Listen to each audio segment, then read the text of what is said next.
पांडे जी कहते हैं, मुने, इस पृथ्वी पर स्वराष्ट्र नामक एक विख्यात राजा हो गए हैं जो बड़े पराक्रमी थे। उन्होंने अनेक यज्ञों का अनुष्ठान किया था और वे संग्राम में कभी पीठ नहीं दिखाते थे।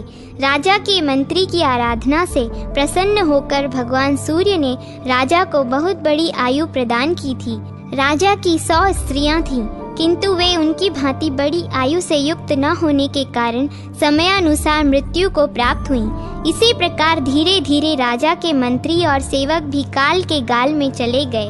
उन सब के अभाव में राजा का चित्त उद्विग्न रहने लगा। प्रतिदिन उनकी शक्ति क्षीण होने लगी।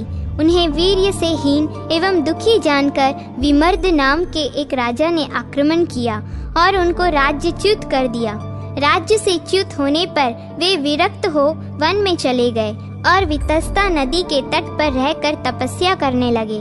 वे गर्मी में पंचाग्नि सेवन करते, बरसात में मैदान में रहकर वर्षा के जल को शरीर पर सहते और जाड़े की ऋतु में पानी के भीतर शयन करते, निराहार रहते एवं उत्तम व्रतों का पालन करते। एक बार वर्षा काल में जबकि वे तपस्या कर रहे थे, लगातार कई दिनों तक वृष्टि होती रही। इससे बाढ़ आ गई। राजा भी जल की प्रखर धारा में बह गए। चारों ओर अंधकार छा रहा था। जल में बहते बहते उन्हें संयोगवश एक हरिणी मिल गई। उन्होंने उसकी पूंछ पकड़ ली, फिर उस प्रवाह के साथ बहते और अंधकार में इधर उधर भटकते हुए राजा किसी तरह तट पर पहुँचे। वहाँ भी बहुत दूर तक कीचड़ था। उसको पार करना अत्यंत ही कठिन था, तथापि वे हरिणी की पूंछ से खींचते हुए उस कीचड़ से पार हो एक वन में जा पहुँचे। हरिणी के स्पर्श से उन्हें आनंद का अनुभव होने लगा। उस अंधकार में भ्रमण करते हुए वे कामदेव के वशीभूत हो गए। राजा को अनुरागवश अपनी पीठ का स्पर्श करते जान उस वन के भीतर मृगी ने कहा, राजन, आप कांपते हुए हाथों से मेरी पीठ का स्पर्श क्यों करते हैं? आपके कार्य की सिद्धि तो किसी और ही प्रकार से हो गई है। राजा ने पूछा, मृगी, तू कौन है और मनुष्य की तरह कैसे बोलती है? मृगी बोली, राजन, मैं पहले आपकी प्यारी पत्नी थी। मेरा नाम उत्पलावती था। मैं दृढ़ धनवा की पुत्री और आपकी 100 रानियों में प्रधान थी। राजा ने पूछा, उत्पलावती तो बड़ी प्रतिव्रता और धर्मपरायणा थी। वह ऐसी किस प्रकार हुई? उसने कौन सा ऐसा कर्म किया था जिससे उसे मृगी की योनि में आना पड़ा? मृगी बोली, राजन, मैं बाल्यावस्था में जब पिता के घर पर थी, सखियों के साथ एक दिन वन में घूमने गई थी। वहाँ मैंने मृगी के साथ समागम करते हुए एक मृग को देखा। मैं उसके बिल्कुल निकट थी, अतः मैंने उस मृगी को मारा।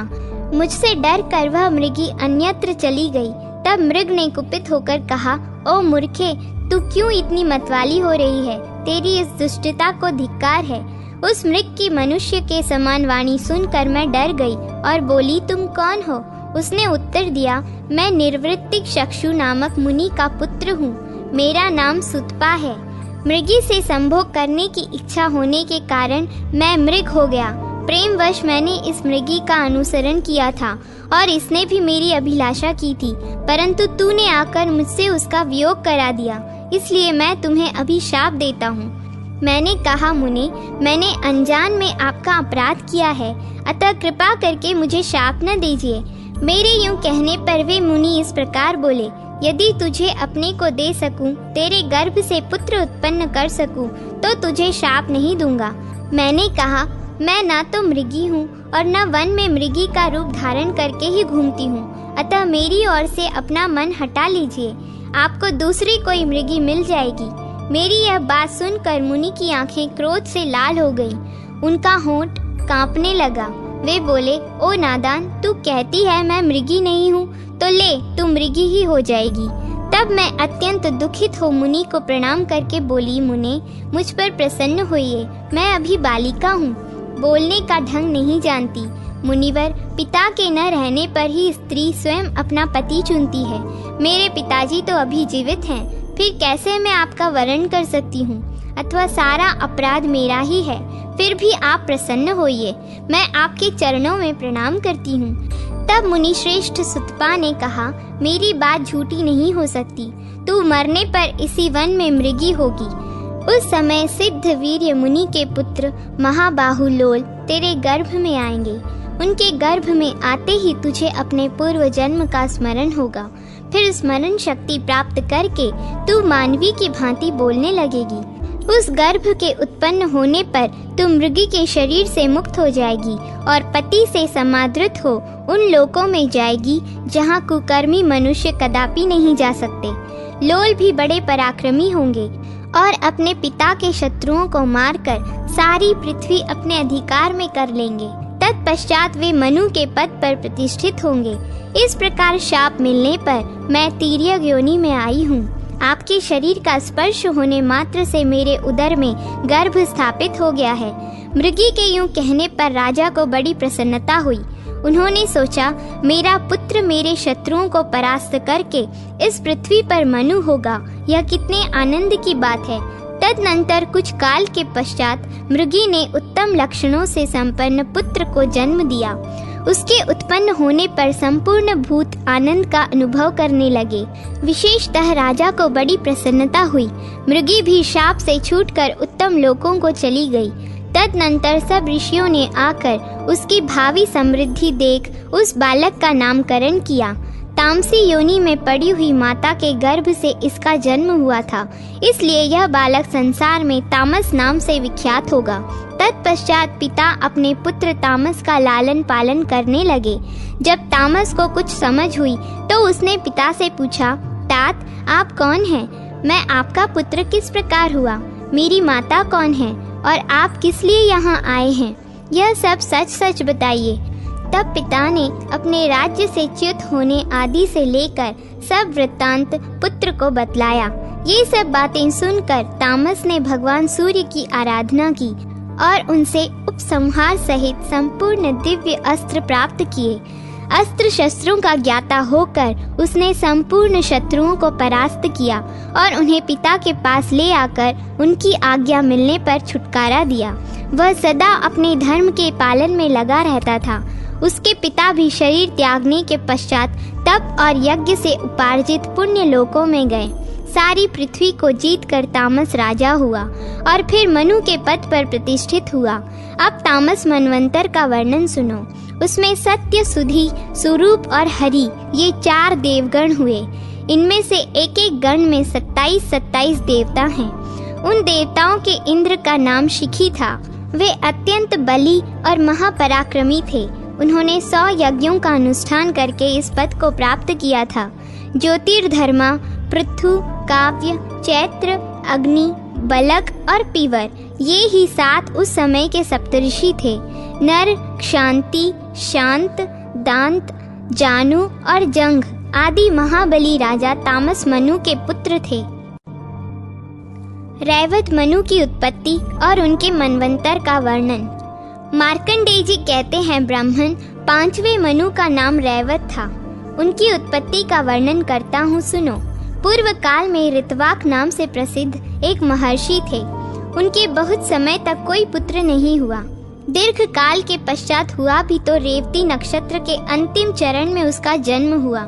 उन्होंने बालक के जात कर्म आदि संस्कार विधि पूर्वक संपन्न किए, उपनयन आदि भी कराए, किंतु वह सुशील न हो सका। जब से उसका जन्म हुआ तभी से वे महर्षि भी दीर्घ काल व्यापी रोग से ग्रस्त हो गए। उसकी माता भी कोढ़ आदि से पीड़ित हो बहुत दुख उठाने लगी। बालक के पिता अत्यंत दुखी होकर सोचने लगे, यह कैसा अनर्थ प्राप्त हुआ। उधर उस दुष्ट बुद्धि वाले पुत्र ने दूसरे मुनि कुमार की स्त्री का अपहरण कर लिया। इससे खिन्नचित होकर ऋतवाक ने कहा, मनुष्यों का बिना पुत्र के रहना अच्छा है, किंतु कुपुत्र का होना कदापि उत्तम नहीं है। कुपुत्र तो पिता माता के हृदय को सदा ही सालता रहता है और स्वर्ग में गए हुए पितरों को भी नरक में गिरा देता है। वह तो केवल माता पिता को दुख देने के लिए ही होता है। उस पापात्मा पुत्र के जन्म को धिक्कार है। जिनके पुत्र सब लोगों के प्रिय, परोपकारी, शांत तथा उत्तम कर्मों में लगे रहने वाले होते हैं, वे ही धन्य हैं। मुझे इस जन्म में कुपुत्र के कारण सुख नहीं मिला और परलोक से विमुख होना पड़ा। कुपुत्र का आश्रय लेने वाला मेरा यह अधम जन्म केवल नरक में ही ले जाएगा, उत्तम गति की प्राप्ति कराने वाला नहीं है। इस प्रकार अत्यंत दुष्ट पुत्र के दुराचारों से ऋत्वाक मुनि का हृदय जलने लगा। उन्होंने गर्ग मुनि से इसका कारण पूछा। ऋत्वाक बोले, महामुनि, पूर्व काल में उत्तम व्रत का पालन करते हुए मैंने सब वेदों का विधि पूर्वक अध्ययन किया और उन्हें समाप्त करके वैदिक विधि के अनुसार स्त्री के साथ विवाह किया। फिर स्त्री को साथ रखकर वेदों और स्मृतियों में बताए हुए सभी कर्तव्य कर्मों का अनुष्ठान किया। आज तक किसी भी क्रिया के अनुष्ठान में न्यूनता नहीं आने दी। मुने, पुम नाम के नरक से डरते हुए मैंने गर्भाधान की विधि से पुत्रोत्पत्ति का उद्देश्य रखकर स्त्री के साथ समागम किया है, कामोपभोग के लिए नहीं। यह सब होने पर भी ऐसे कुपुत्र का जन्म क्यों हुआ है? क्या यह मेरे दोष से अथवा अपने दोष से उत्पन्न हुआ है, जो अपनी दुष्टता से हमारे लिए दुखदायी और बंधुजनों के लिए शोक कारक हो गया है? गर्ग ने कहा, मुनि श्रेष्ठ, तुम्हारा यह पुत्र रेवती नक्षत्र के अंतिम चरण में उत्पन्न हुआ है, अतः दूषित समय में जन्म ग्रहण करने के कारण यह तुम्हारे लिए दुखदायी हो गया है। ऋत्वाक बोले, मेरे एक ही पुत्र था, तो भी रेवती नक्षत्र के अंतिम भाग में उत्पन्न होने के कारण इसमें ऐसी दुष्टता आ गई, इसलिए रेवती का शीघ्र ही पतन हो जाए। मुनि के इस प्रकार शाप देते ही रेवती नक्षत्र आकाश से गिर पड़ा। सारा संसार चकित चित्त होकर यह दृश्य देख रहा था। वह नक्षत्र कुमुदगिरी के चारों ओर गिर पड़ा। वहाँ के वन, गुफाएं तथा झरने आदि सहसा उद्भासित हो उठे। रेवती नक्षत्र के गिरने से कुमुदगिरी का नाम रैवतक पर्वत हो गया। उस नक्षत्र की जो कांति थी वह कमल मंडित सरोवर के रूप में प्रकट हुई। उस समय उस सरोवर से एक अत्यंत सुंदरी कन्या का प्रादुर्भाव हुआ। वह रेवती की कांति से प्रकट हुई थी, इसलिए प्रमुख मुनि ने उसे देखकर उसका नाम रेवती रख दिया। वह उनके आश्रम के पास ही प्रकट हुई थी, इसलिए वे ही पिता की भांति उसका पालन पोषण करने लगे। जब कन्या यौवनावस्था में पदार्पण कर चुकी, तब प्रमुख मुनि उसके लिए योग्य वर पूछने के विचार से अग्निशाला में गए। उनके प्रश्न करने पर अग्निदेव ने उत्तर दिया, इस कन्या के स्वामी राजा दुर्गम होंगे, जो महाबली, महापराक्रमी, प्रिय वक्ता और धर्मवत्सल हैं। इसी बीच में मृगया के प्रसंग से राजा दुर्गम मुनि के आश्रम पर आ पहुँचे। वे प्रियव्रत के वंश में उत्पन्न अत्यंत बलवान और पराक्रमी थे। उनके पिता का नाम विक्रमशील था और वे कालिंदी के गर्भ से उत्पन्न हुए थे। आश्रम में पहुंचने पर जब उन्हें ऋषि नहीं दिखाई दिए, तब उन्होंने रेवती को प्रिय कहकर संबोधित किया और पूछा, सुंदरी, बताओ तो सही, मुनिश्रेष्ठ प्रमुख इस आश्रम से कहाँ गए हैं? मैं उन्हें प्रणाम करना चाहता हूँ। मुनि अग्निशाला में बैठे हुए थे। वहीं से राजा का वार्तालाप और प्रिय संबोधन सुनकर वे तुरंत ही बाहर निकले। उन्होंने देखा राजोचित चिन्हों से युक्त महात्मा राजा दुर्गम विनीत भाव से सामने खड़े हैं। उन्हें देखकर मुनि ने गौतम नामक शिष्य से कहा, गौतम, इन महाराज के लिए अर्घ्य लाओ। राजा अर्घ्य स्वीकार करके जब आसन पर विराजमान हुए, तब महामुनि प्रमुख ने स्वागत पूर्वक पूछा, राजन, आपके घर सेना, खजाना, मित्र, भृत्य, मंत्री तथा शरीर की कुशलता तो है ना? राजा ने कहा, सुव्रत, आपकी कृपा से मेरे यहाँ सब कुशल से है, कहीं भी कुशल का अभाव नहीं है। ऋषि बोले, राजन, मेरे यहाँ एक कन्या है। इसके लिए वर ढूंढने की इच्छा से मैंने अग्निदेव से पूछा था, इसका पति कौन होगा? अग्निदेव ने कहा, राजा दुर्गम ही इसके स्वामी होंगे। इसलिए अब आप मेरी दी हुई इस कन्या को ग्रहण करें। आपने भी प्रिय कहकर इसको संबोधित किया है, अतः अब क्यों विचार करते हैं? मुनि की बात सुनकर राजा दुर्गम मौन रह गए। तब महर्षि प्रमुख अपनी कन्या का वैवाहिक कार्य संपन्न करने को उद्यत हुए। अपने विवाह के लिए पिता को उद्यत देख कन्या ने विनय से मस्तक झुकाकर कहा, पिताजी, यदि आपका मुझ पर प्रेम है तो कृपा करके मेरा विवाह रेवती नक्षत्र में ही कीजिए। ऋषि बोले, भद्रे, ऋत्वाक नाम से विख्यात तपस्वी मुनि ने रेवती नक्षत्र पर क्रोध करके उसे नक्षत्र मंडल से नीचे गिरा दिया है। कन्या ने कहा, पिताजी, क्या ऋत्वाक मुनि ने ही ऐसी तपस्या की है? आपने नहीं? यदि आप भी तपस्वी हैं तो रेवती नक्षत्र को पुनः आकाश में स्थापित कीजिए। आप उसी नक्षत्र में मेरा विवाह क्यों नहीं करते? ऋषि बोले, भद्रे, तेरा कल्याण हो। अब तू प्रसन्न हो जा। मैं तेरे लिए रेवती नक्षत्र को पुनः चंद्रमा के मार्ग में स्थापित करता हूँ। तदनंतर महामुनि प्रमुच ने अपनी तपस्या के प्रभाव से रेवती नक्षत्र को पुनः पहले की ही भांति चंद्रमंडल से संयुक्त कर दिया। फिर उसी नक्षत्र में वैदिक मंत्रों का उच्चारण करते हुए कन्या का विधि पूर्वक विवाह किया और प्रसन्न होकर अपने जामाता से कहा, राजन बताइए, मैं इस विवाह में दहेज के रूप में आपको क्या दूं? मेरी तपस्या अप्रतिहत है, मैं आपको दुर्लभ वस्तु भी दे सकता हूँ। राजा ने कहा, मुने, मेरा जन्म स्वयंभू मनु के वंश में हुआ है, अतः मैं आपकी कृपा से ऐसा पुत्र चाहता हूँ जो मनवंतर का स्वामी हो। ऋषि बोले, राजन, तुम्हारी यह कामना पूर्ण होगी। तुम्हारा पुत्र मनु होकर संपूर्ण पृथ्वी का उपभोग करेगा और धर्म का ज्ञाता होगा।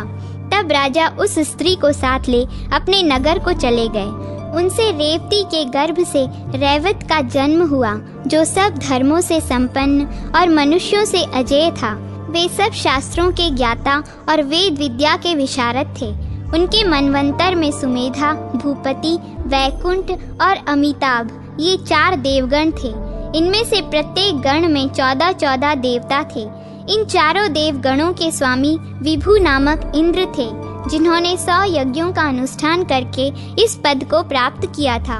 हिरण्य रोमा, वेदश्री, ऊर्ध्वबाहु, वेदबाहु, सुधामा, पर्जन्य, महामुनि तथा वेद वेदांतों के पारगामी महाभाग वशिष्ठ ये 7 रैवत मनवंतर के सप्तऋषि थे। बलबंधु, महावीर्य, सुयष्टव्य तथा सत्यक आदि रैवत मनु के पुत्र हुए थे। चाक्षुष मनु की उत्पत्ति और उनके मनवंतर का वर्णन। मार्कंडेय जी कहते हैं, मुने, यह मैंने तुम्हें 5वें मनवंतर की कथा सुनाई है। अब चाक्षुष मनु के 6ठे मनवंतर का वृत्तांत सुनो। ब्राह्मण, वे पूर्व जन्म में ब्रह्मा जी के चक्षु से उत्पन्न हुए थे, इसलिए इस जन्म में भी उनका नाम चाक्षुष ही हुआ। राजश्री महात्मा अनमित्र की पत्नी भद्रा ने एक पुत्र को जन्म दिया, जो बहुत ही विद्वान, पवित्र, पूर्व जन्म की बातों को स्मरण रखने वाला और समर्थ था। उस पुत्र को गोद में लेकर माता बारंबार पुचकारती, प्यार से बुलाती और स्नेहवश छाती से चिपका लेती थी, किंतु वह तो पूर्व जन्म की बातों को स्मरण रखने वाला था, अतः माता की गोद में पड़ा पड़ा हंसने लगा। इस पर माता बोली, बेटा, यह क्या? मैं तो डर गई हूँ। तुम्हारे मुख पर यह कैसा हास्य है? क्या तुम्हें असमय ही बोध हो गया? क्या तुम कोई शुभ देख रहे हो? पुत्र बोला, माँ, क्या तुम नहीं देखती? सामने जो यह बिल्ली खड़ी है, मुझे खा जाना चाहती है। दूसरी ओर जात हारिणी मुझे हड़प लेने को तैयार है। यह अदृश्य भाव से खड़ी है। इधर तुम पुत्र प्रेम के कारण अत्यंत स्नेहवश मेरी ओर देखती, बारंबार मुझे बुलाती और छाती से लगाती हो। तुम्हारे शरीर में रोमांच हो आता है। वात्सल्य स्नेह के कारण तुम्हारे नेत्र आंसुओं से भीग रहे हैं। यही सब देखकर मुझे हंसी आ गई। जैसे ये दोनों स्वार्थवश स्निग्ध हृदय में मेरी ओर देखती हैं, उसी प्रकार तुम भी स्वार्थ को लेकर ही मुझे स्नेह करती जान पड़ती हो। अंतर इतना ही है कि बिल्ली और जात हारिणी तो मुझे अभी खा जाना चाहती है और तुम धीरे धीरे मुझसे प्राप्त होने वाले उपभोग योग्य फल की कामना रखती हो। माता ने कहा, बेटा, मैं उपकार के लिए नहीं, प्रेम के कारण ही तुम्हें छाती से लगाती हूँ। यदि इससे तुम्हें प्रसन्नता नहीं होती तो इसका अर्थ यह है कि तुमने मुझे त्याग दिया है। लो, तुमसे प्राप्त होने वाले स्वार्थ का मैंने परित्याग कर दिया। यूं कहकर वह बालक को वहीं छोड़कर सुती का गृह से बाहर निकल गई। उसी समय जात हारिणी ने उस शुद्धात्मा बालक को हड़प लिया और उसे ले जाकर राजा विक्रांत की पत्नी के शयन गृह में सुला दिया। फिर रानी के नवजात पुत्र को लेकर दूसरे के घर में रख दिया और उसके बालक को ले जाकर अपना ग्रास बना लिया। इस प्रकार नवजात शिशुओं को चुराने वाली वह क्रूर राक्षसी तीसरे घर के बालक को खा लिया करती थी। बालकों के चुराने और बदलने का काम वह प्रतिदिन करती थी। राजा विक्रांत ने अपने घर में आए हुए बालक का क्षत्रियोचित संस्कार कराया और बड़ी प्रसन्नता के साथ नामकरण संस्कार की विधि पूरी करके उसका नाम आनंद रखा। जब बालक कुछ बड़ा हुआ तब उसका उपनयन संस्कार करते समय आचार्य ने कहा, वत्स, पहले अपनी माँ के पास जाकर उन्हें प्रणाम करो। गुरु की बात सुनकर बालक हंस पड़ा और बोला, गुरुदेव, मैं किस माता को प्रणाम करूं? जन्म देने वाली अथवा पालन करने वाली को? मैं राजा अनमित्र के घर में उनकी धर्म पत्नी गिरिभद्रा देवी के गर्भ से उत्पन्न हुआ हूँ, किंतु जात हारिणी मुझे उठा ले आई और यहाँ हैमिनी के पास छोड़कर इसके पुत्र को स्वयं उठा ले गई। फिर उसे भी विप्रवर बोध के गृह में ले जाकर उसने रख दिया और उनके पुत्र को हड़प कर भक्षण कर लिया। रानी हैमिनी का पुत्र वहाँ ब्राह्मणोचित संस्कारों के साथ पालित हो रहा है और मेरा यहाँ आप संस्कार करा रहे हैं। मुझे आपकी आज्ञा का पालन करना है, अतः बताइए किस माता के पास प्रणाम करने के लिए जाऊं? गुरु बोले, बेटा, यह बड़ा गहन संकट उपस्थित हुआ है। मेरी समझ में तो कुछ भी नहीं आता। मोह से मेरी बुद्धि भ्रांत हो रही है। आनंद ने कहा, ब्रह्मर्षि, संसार की ऐसी ही व्यवस्था है, इसमें मोह के लिए कहाँ अवसर है। सोचिए तो, कौन किसका पुत्र है और कौन किसका बंधु? जीव जन्म लेने के बाद से ही मनुष्यों का संबंधी होता है, किंतु मरते ही उसके सभी संबंधी छूट जाते हैं। यहाँ भी जिसका जन्म हुआ है और जन्म के साथ ही बंधु बांधवों से संबंध जुड़ गया है, उस देह का अंत होते ही सारा संबंध टूट जाता है। इसलिए मैं कहता हूँ, संसार में रहने वाले जीव का कोई भी बंधु बांधव नहीं है। भला कौन किसी के साथ सदा ही बंधुत्व निभाता है? मैंने तो इसी जन्म में 2 माताएं और 2 पिता प्राप्त किए हैं। फिर यदि दूसरी देह धारण करने पर ये संबंध बढ़े तो इसमें आश्चर्य ही क्या है? अतः अब मैं तपस्या करूंगा। आप विशाल नामक ग्राम से इस राजा के पुत्र को, जो चैत्र नाम से विख्यात है, यहाँ बुला लीजिए। आनंद की बात सुनकर राजा अपनी स्त्री और बंधु बांधवों के साथ बड़े विस्मय में पड़े और उसकी ओर से ममता हटाकर उन्होंने उसे वन जाने की अनुमति दे दी। फिर अपने पुत्र चैत्र को बुलाकर उसे राज्य करने के योग्य बनाया और जिसने पुत्र बुद्धि से उसका पालन किया था, उस ब्राह्मण का भी भली भांति सम्मान किया। आनंद तपस्या में लगे थे। उन्हें तपस्या करते देख ब्रह्मा जी ने पूछा, वत्स, बताओ तो सही, किस लिए इतना घोर तप कर रहे हो? आनंद ने कहा, भगवान, मैं आत्मशुद्धि के लिए तपस्या कर रहा हूँ। बंधन के हेतुभूत जो मेरे कर्म हैं, उनका नाश हो जाए, यही इस तपस्या का उद्देश्य है। ब्रह्मा जी बोले, जिसके कर्म भोग का अधिकार क्षीण हो जाता है, वही मुक्ति के योग्य होता है। जिसके पास कर्मों का संचय है, वह नहीं। तुम तो सत्वाधिकारी हो, मुक्ति कैसे पा सकोगे? तुम्हें छठा मनु होना है। चलो अपने अधिकार का पालन करो। तुम्हारे लिए तपस्या की आवश्यकता नहीं है। मनु की मर्यादा का पालन करके तुम मुक्त हो जाओगे। ब्रह्मा जी के यूं कहने पर परम बुद्धिमान आनंद ने तथास्तु कहकर उनकी आज्ञा स्वीकार की और तपस्या से विरत होकर मनु का कार्य पूर्ण करने के लिए वहां से चल दिए। ब्रह्मा जी ने उन्हें तपस्या से हटाते समय चाक्षुष नाम से संबोधित किया था, इसलिए वे उसी नाम से प्रसिद्ध हुए। उन्होंने राजा उग्र की कन्या विदग्धा से विवाह किया और उसके गर्भ से विख्यात पराक्रमी अनेक पुत्र उत्पन्न किए। चाक्षुष मनवंतर में आर्य, प्रसूत, भव्य, युथग और लेख, ये 5 देवगण थे। इन सभी गणों में 8-8 देवताओं का सन्निवेश था। सब देवता यज्ञ भोजी एवं अमृताशी थे। इन सब के स्वामी मनोजव नामक इंद्र थे, जिन्होंने 100 यज्ञों का अनुष्ठान करके देवताओं का आधिपत्य प्राप्त किया था। उस समय सुमेधा, विरजा, हविष्मान, उन्नत, मधु, अतिनामा और सहिष्णु, ये 7 सप्तर्षि थे। उरु, पुरु और शतधूम्र आदि महाबली नरेश चाक्षुष मनु के पुत्र थे, जिन्होंने इस पृथ्वी का राज्य किया। इस समय वैवस्वत नाम के 7वें मनु राज्य करते हैं। उनके मनवंतर में जो देवता आदि हुए हैं, उनका वर्णन सुनो। वैवस्वत मनवंतर की कथा तथा सावर्णिक मनवंतर का संक्षिप्त परिचय। मार्कंडेय जी कहते हैं, विश्वकर्मा की पुत्री संज्ञा भगवान सूर्य की पत्नी है। उनके गर्भ से वैवस्वत मनु का जन्म हुआ, जो विख्यात यशस्वी और अनेक विषयों के ज्ञान में पारंगत थे। विवस्वान के पुत्र होने के कारण ही वे वैवस्वत कहलाए। जब भगवान सूर्य संज्ञा की ओर देखते तो वे अपनी आंखें बंद कर लेती थीं।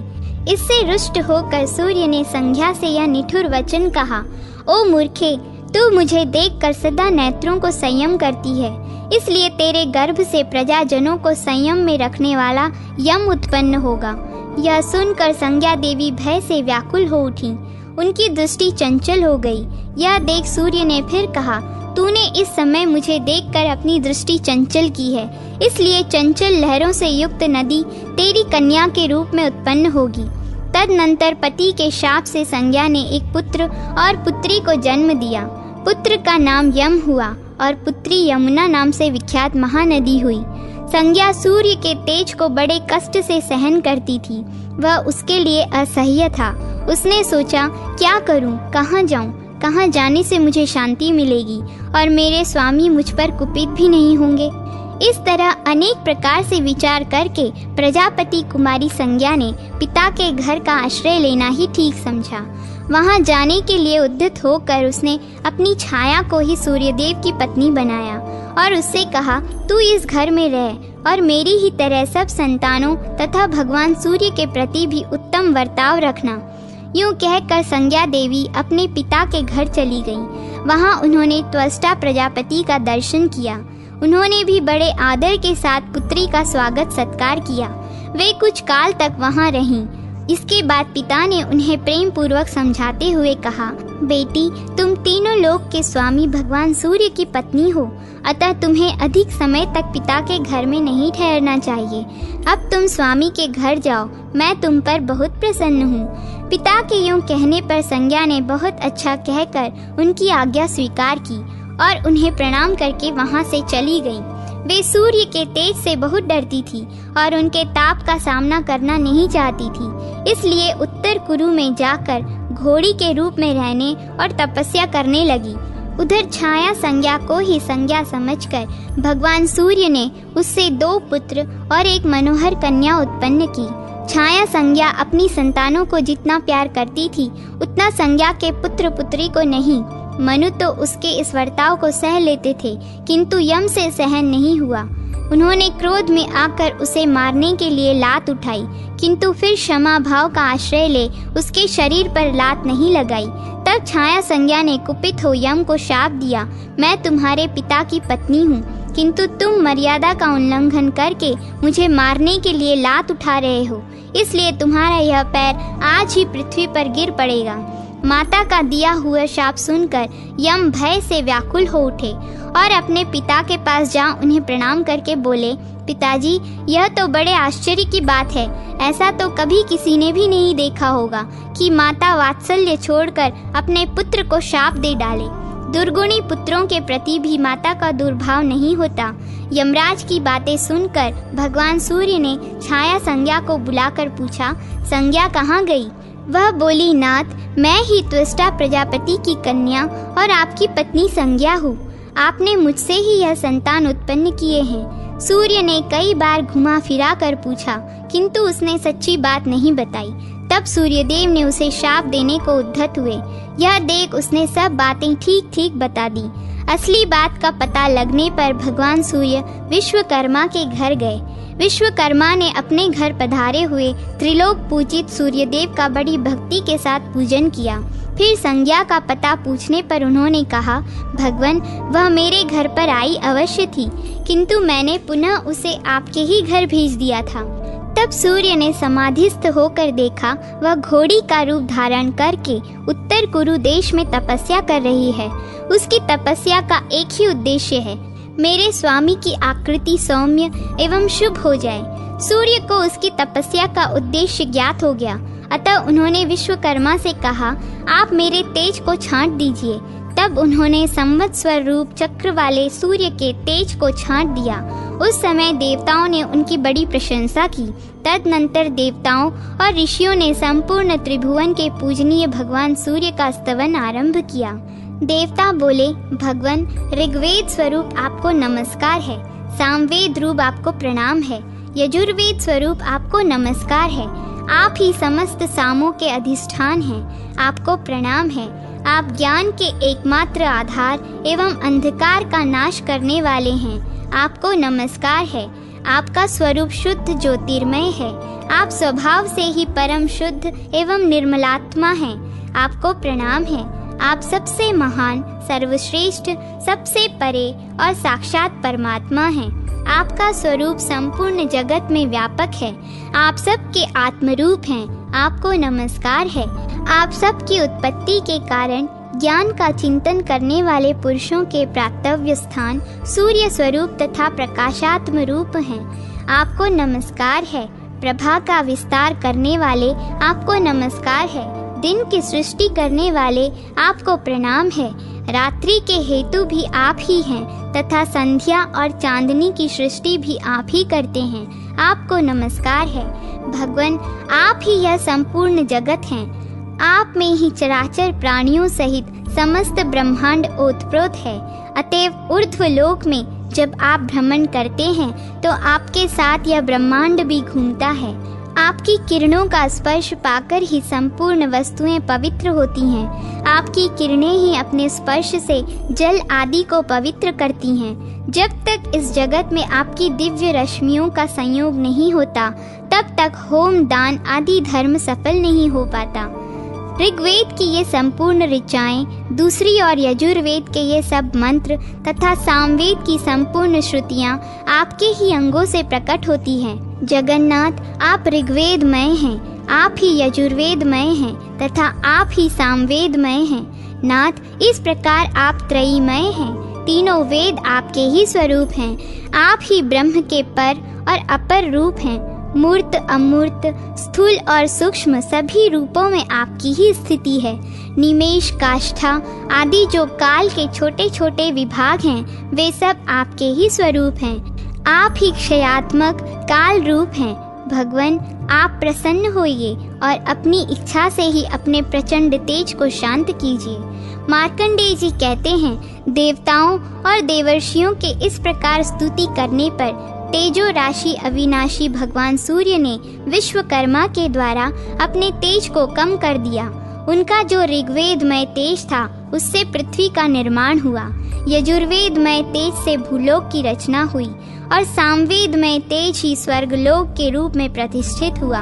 विश्वकर्मा ने सूर्य के तेज के 16 भागों में से 15 भाग छांट दिए और उनके द्वारा शंकर जी का त्रिशूल, भगवान विष्णु का चक्र, वसुगणों के भयंकर शंख, अग्नि की शक्ति, कुबेर की शिबिका तथा अनान्य देवता, यक्ष एवं विद्याधरों के लिए भयंकर अस्त्र शस्त्र बनाए। भगवान सूर्य तब से अपने तेज के 16वें भाग को धारण करते हैं। तेज कम होने के बाद वे अश्व का रूप धारण करके उत्तर कुरु नामक देश में गए और वहां उन्होंने घोड़ी के रूप में संज्ञा को देखा। उन्हें आते देख संज्ञा को पराये पुरुष की आशंका हुई, इसलिए वह अपने पृष्ठभाग की रक्षा करती हुई सामने की ओर से उनके सम्मुख गई। फिर वहां उनके मिलने पर पहले दोनों की नासिका का संयोग हुआ। इससे अश्वरूप धारिणी संज्ञा के मुख से 2 पुत्र प्रकट हुए, जो नासत्य और दस्त्र नाम से प्रसिद्ध हुए। फिर वीर्यपात के अनंतर रेवंत नामक एक पुत्र उत्पन्न हुआ, जो ढाल, तलवार और कवच धारण किए, बाण और तरकस से सुसज्जित हो घोड़े पर चढ़ा हुआ ही प्रकट हुआ था। तत्पश्चात भगवान सूर्य ने संज्ञा को अपने अनुपम स्वरूप का दर्शन कराया। उनके इस रूप को देखकर संज्ञा को बड़ी प्रसन्नता हुई। फिर उसने भी अपना रूप धारण कर लिया। तब सूर्यदेव अपनी प्रीतिमती पत्नी संज्ञा को साथ ले अपने निवास स्थान पर आए। भगवान सूर्य के जो प्रथम पुत्र थे, उनकी वैवस्वत नाम से प्रसिद्धि हुई। दूसरे पुत्र का नाम यम था। ये माता के शाप से ग्रस्त थे। पिता ने इनके शाप का अंत इस प्रकार किया था, कीड़े यम के पैर का मांस लेकर पृथ्वी पर गिर पड़ेंगे, फिर इनका पैर ठीक हो जाएगा। यम धर्म पर दृष्टि रखते थे और मित्र तथा शत्रु के प्रति उनका समान भाव था। अतः सूर्य ने प्रजाओं के धर्माधर्म का फल देने के लिए उन्हें यमराज के पद पर प्रतिष्ठित किया। यमुना कलिंद पर्वत के बीच से बहने वाली नदी हो गई। दोनों अश्विनी कुमार देवताओं के वैद्य नियुक्त किए गए। रेवंत को भी गुहियों का स्वामी बनाया गया। अब छाया संज्ञा के पुत्रों की जहाँ नियुक्ति हुई उसका हाल सुनो। छाया संज्ञा के ज्येष्ठ पुत्र का वर्ण वैवस्वत मनु के ही समान था, अतः वे सावर्णिक नाम से प्रसिद्ध हुए। वे ही 8वें मनु होंगे। उस समय राजा बलि इंद्र के पद पर प्रतिष्ठित रहेंगे। छाया के दूसरे पुत्र शनिश्चर को पिता ने ग्रहों के मध्यम में नियुक्त किया। तीसरी संतान तप्ती नाम की कन्या थी। उसने राजा संवरण को अपना स्वामी बनाया और उनसे कुरु नामक पुत्र को जन्म दिया। ये कुरु एक प्रसिद्ध राजा हुए। वैवस्वत मनवंतर में 8 देवगण माने गए हैं। उनके नाम इस प्रकार हैं: आदित्य, वसु, रुद्र, साध्य, विश्वेदेव, मरुत, भृगु तथा अंगिरा। इनमें आदित्य गण, मरुदगण तथा रुद्रगण कश्यप जी के पुत्र हैं। साध्य गण, वसुगण और विश्वेदेव गण ये धर्म के पुत्र हैं। भृगु गण भृगु के और अंगिरस गण महर्षि अंगिरा के पुत्र हैं। ब्राह्मण, यह सब मारीच सर्ग है। मिरिच ईंधन कश्यप की संतान होने के कारण इन्हें मारीच कहते हैं। इस मनवंतर में जो इंद्र हैं उनका नाम ऊर्जस्वी है। ये महात्मा यज्ञ भाग के भोक्ता हैं। भूत, भविष्य और वर्तमान में जो इंद्र होते हैं उन सब का लक्षण एक सा ही समझना चाहिए। अब वर्तमान त्रिलोकी का वर्णन सुनो। भूरलोक तो यह पृथ्वी है। अंतरिक्ष को ध्रुलोक या भुवरलोक माना जाता है और दिव्य लोक को स्वर्गलोक कहते हैं। अत्रि, वशिष्ठ, कश्यप, गौतम, भरद्वाज, विश्वामित्र तथा जमदग्नि ये ही इस मनवंतर के सप्तऋषि हैं। इक्ष्वाकु, नृग, धृष्ट, शर्याति, नरीष्यंत, नाभाग, अरिष्ट, कुरुष और पृषद्र ये 9 वैवस्वत मनु के पुत्र कहे गए हैं। इस प्रकार मैंने तुमसे यह वैवस्वत मनवंतर का वर्णन किया है। इसका श्रवण और पाठ करने से मनुष्य सब पापों से छूट जाता है और महान पुण्य का भागी बनता है। कौष्टुकी बोले, महामुनि, आपने स्वयंभू आदि 7 मनुओं का वर्णन किया तथा उनके मनवंतरों में जो देवता, राजा और मुनि हुए थे उनको भी बतलाया। इस कल्प में जो दूसरे 7 मनु होंगे उनका परिचय दीजिए तथा उनके मनवंतरों में जो देवता आदि होने वाले हैं उनका भी वर्णन कीजिए। मार्कंडेय जी ने कहा, ब्राह्मण, छाया संज्ञा के पुत्र सावर्णिका का नाम मैं तुम्हें बतला चुका हूँ। वे सब बातों में अपने बड़े भाई वैवस्वत मनु के ही समान हैं। वे ही 8वें मनु होंगे। परशुराम, व्यास, गालव, दीप्तिमान, कृप, ऋष्यशृंग तथा अश्वत्थामा ये 7 सावर्णी मनवंतर में सप्तऋषि होंगे। सुतपा, अमिताभ और मुख्य ये 3 देवगण होंगे। इनमें से प्रत्येक गण पृथक पृथक 20-20 देवताओं का समुदाय होगा। तपस्तप, शक्र, धुति, ज्योति, प्रभाकर, प्रभास, दयित, धर्म, तेज, रश्मि तथा वक्रतु आदि देवता सुतपागण के 20 देवताओं के अंतर्गत हैं। प्रभु, विभु और विभास आदि देवता अमिताभ नामक द्वितीय गण के 20 देवताओं के अंतर्गत हैं। तीसरे गण के जो 20 देवता हैं उनमें दम, दांत, रित, सोम और विंत आदि प्रधान हैं। ये मुख्य गण के देवता कहे गए हैं। ये सभी मनवंतर के स्वामी होंगे। ये मरीचि नंदन प्रजापति कश्यप के ही पुत्र हैं। विरोचन के पुत्र बलि इनके इंद्र होंगे।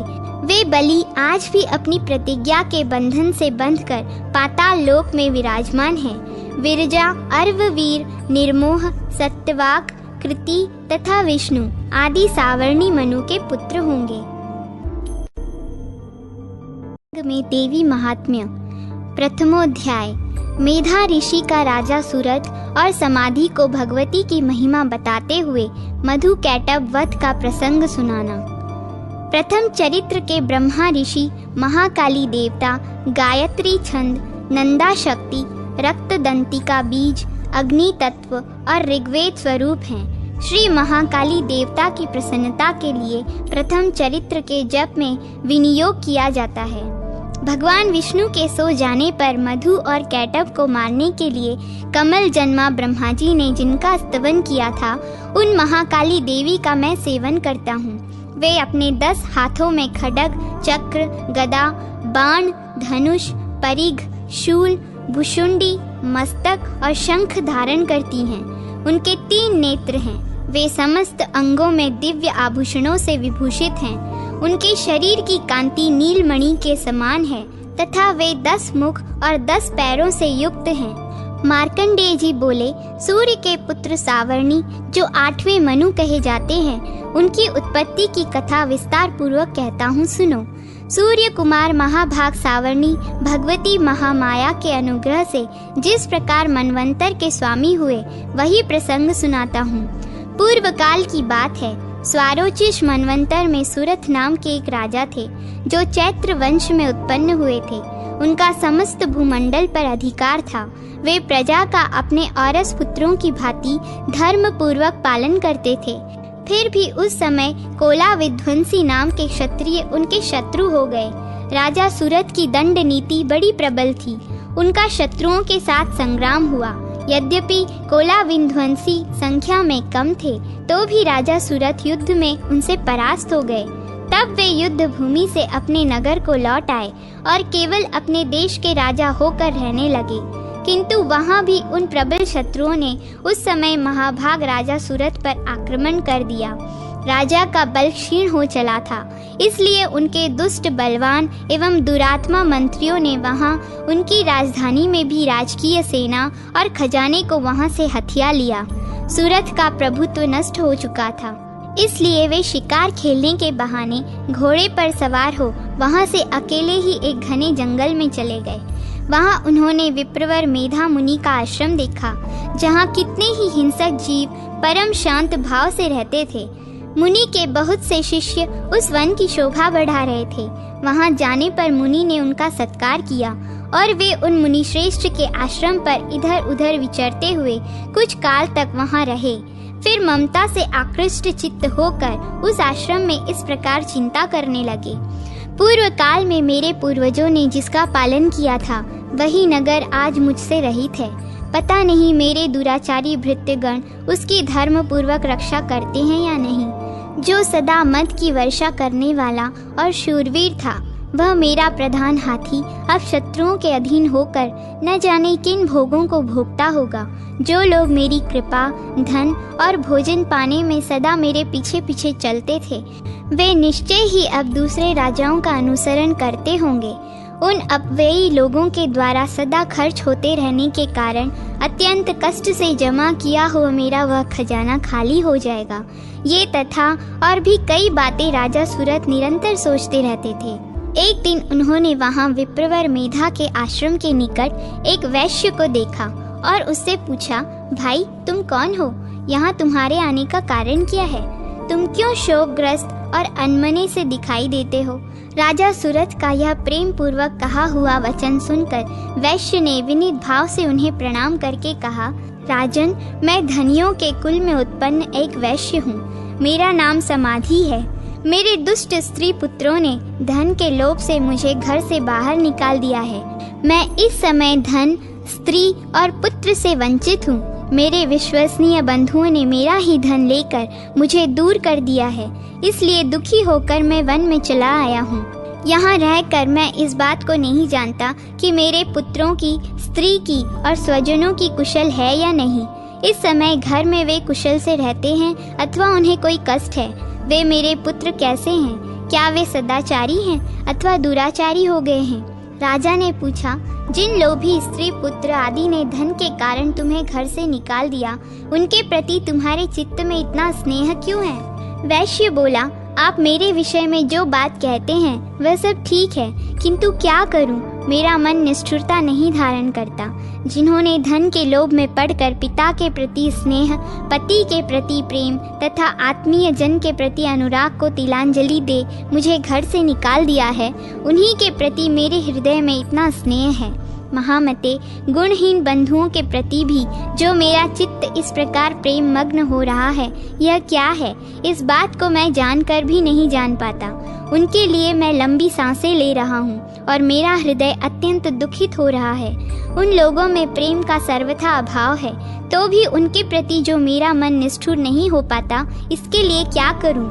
मार्कंडेय जी कहते हैं, ब्राह्मण, तदनंतर राजाओं में श्रेष्ठ सुरथ और वह समाधि नामक वैश्य दोनों साथ साथ मेधा मुनि की सेवा में उपस्थित हुए और उनके साथ यथा योग्य और न्यायानुकूल विनयपूर्ण वर्ताव करके बैठे। तत्पश्चात वैश्य और राजा ने कुछ वार्तालाप आरंभ किया। राजा ने कहा, भगवान, मैं आपसे एक बात पूछना चाहता हूँ, उसे बताइए। मेरा चित्त अपने अधीन न होने के कारण वह बात मेरे मन को बहुत दुख देती है। मुनि श्रेष्ठ, जो राज्य मेरे हाथ से चला गया है उसमें और उसके संपूर्ण अंगों में मेरी ममता हो रही है, यह जानते हुए भी कि वह अब मेरा नहीं है। अज्ञानी की भांति मुझे उसके लिए दुख होता है। यह क्या है? इधर यह वैश्य भी घर से अपमानित होकर आया है। इसके पुत्र, स्त्री और भृत्यों ने इसको छोड़ दिया है। स्वजनों ने भी इसका परित्याग कर दिया है, तो भी इसके हृदय में उनके प्रति अत्यंत स्नेह है। इस प्रकार यह तथा मैं दोनों ही बहुत दुखी हैं। जिनमें प्रत्यक्ष दोष देखा गया हो उस विषय के लिए भी हमारे मन में ममता जनित आकर्षण पैदा हो रहा है। महाभाग, हम दोनों समझदार हैं, तो भी हम में जो मोह पैदा हुआ है यह क्या है? विवेक शून्य पुरुष की भांति मुझ में और इसमें यह मूर्खता प्रत्यक्ष दिखाई देती है। ऋषि बोले, महाभाग, विषय मार्ग का ज्ञान तो सब जीवों को है। इसी प्रकार विषय भी सबके लिए अलग अलग है। कुछ प्राणी दिन में नहीं देखते और दूसरे रात में नहीं देख पाते, तथा कुछ जीव ऐसे हैं जो दिन और रात्रि में भी बराबर ही देखते हैं। यह ठीक है कि मनुष्य समझदार होते हैं, किंतु केवल वे ही ऐसे नहीं होते। पशु, पक्षी और मृग आदि सभी प्राणी समझदार होते हैं। मनुष्यों की समझ भी वैसी ही होती है जैसी उन मृग और पक्षियों की होती है, तथा जैसी मनुष्यों की होती है वैसी ही उन मृग, पक्षी आदि की होती है। यह तथा अन्य बातें भी प्रायः दोनों में समान ही हैं। समझ होने पर भी इन पक्षियों को तो देखो, ये स्वयं भूख से पीड़ित होते हुए भी मोहवश बच्चों की चोंच में कितने चाव से अन्न के दाने डालते रहते हैं। नरश्रेष्ठ, क्या तुम नहीं देखते कि ये मनुष्य समझदार होते हुए भी लोभवश अपने किए हुए उपकार का बदला पाने के लिए पुत्रों की अभिलाषा करते हैं? यद्यपि उन सब में समझ की कमी नहीं है, तथापि वे संसार की स्थिति बनाए रखने वाले भगवती महामाया के प्रभाव द्वारा ममतामय भंवर से युक्त मोह के गहरे गर्त में गिराए जाते हैं। इसलिए इसमें आश्चर्य नहीं करना चाहिए। जगदीश्वर भगवान विष्णु की योग निद्रा रूपा जो भगवती माया है, उन्हीं से यह जगत मोहित हो रहा है। वे भगवती महामाया देवी ज्ञानियों के भी चित्त को बलपूर्वक खींचकर मोह में डाल देती है। वे ही इस संपूर्ण चराचर जगत की सृष्टि करती हैं, तथा वे ही प्रसन्न होने पर मनुष्यों को मुक्ति के लिए वरदान भी देती हैं। वे ही पराविद्या, संसार बंधन और मोक्ष की हेतुभूता सनातनी देवी तथा संपूर्ण ईश्वरों की भी अधीश्वरी हैं। राजा ने पूछा, भगवान, जिन्हें आप महामाया कहते हैं वे देवी कौन हैं? ब्राह्मण, उनका आविर्भाव कैसे हुआ तथा उनके चरित्र कौन कौन हैं? ब्रह्मवेत्ताओं में श्रेष्ठ महर्षि, उन देवी का जैसा प्रभाव हो, जैसा स्वरूप हो और जिस प्रकार प्रादुर्भाव हुआ हो, वह सब मैं आपके मुख से सुनना चाहता हूँ। ऋषि बोले, राजन, वास्तव में तो वे देवी नित्य स्वरूपा ही हैं। संपूर्ण जगत उन्हीं का रूप है तथा उन्होंने समस्त विश्व को व्याप्त कर रखा है, तथापि उनका प्राकट्य अनेक प्रकार से होता है, वह मुझसे सुनो। यद्यपि वे नित्य और अजन्मा हैं, तथापि जब देवताओं का कार्य सिद्ध करने के लिए प्रकट होती हैं, उस समय लोक में उत्पन्न हुई कहलाती हैं। कल्प के अंत में जब संपूर्ण जगत एकार्णव में निमग्न हो रहा था, उस समय प्रभु भगवान विष्णु शेषनाग की शैया बिछाकर योग निद्रा का आश्रय ले सो रहे थे। उस समय उनके कानों की मैल से दो भयंकर असुर उत्पन्न हुए, जो मधु और कैटभ के नाम से विख्यात थे। वे दोनों ब्रह्मा जी का वध करने को तैयार हो गए।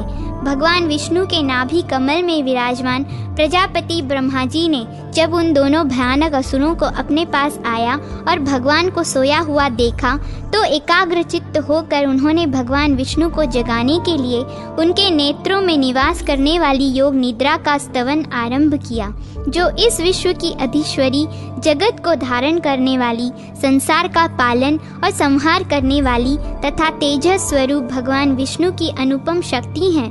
उन्हीं भगवती निद्रा देवी की भगवान ब्रह्मा स्तुति करने लगे। ब्रह्मा जी ने कहा, देवी, तुम ही स्वाहा, तुम ही स्वधा और तुम ही वशटकार हो। स्वर भी तुम्हारे ही स्वरूप हैं। तुम ही जीवदायिनी सुधा हो।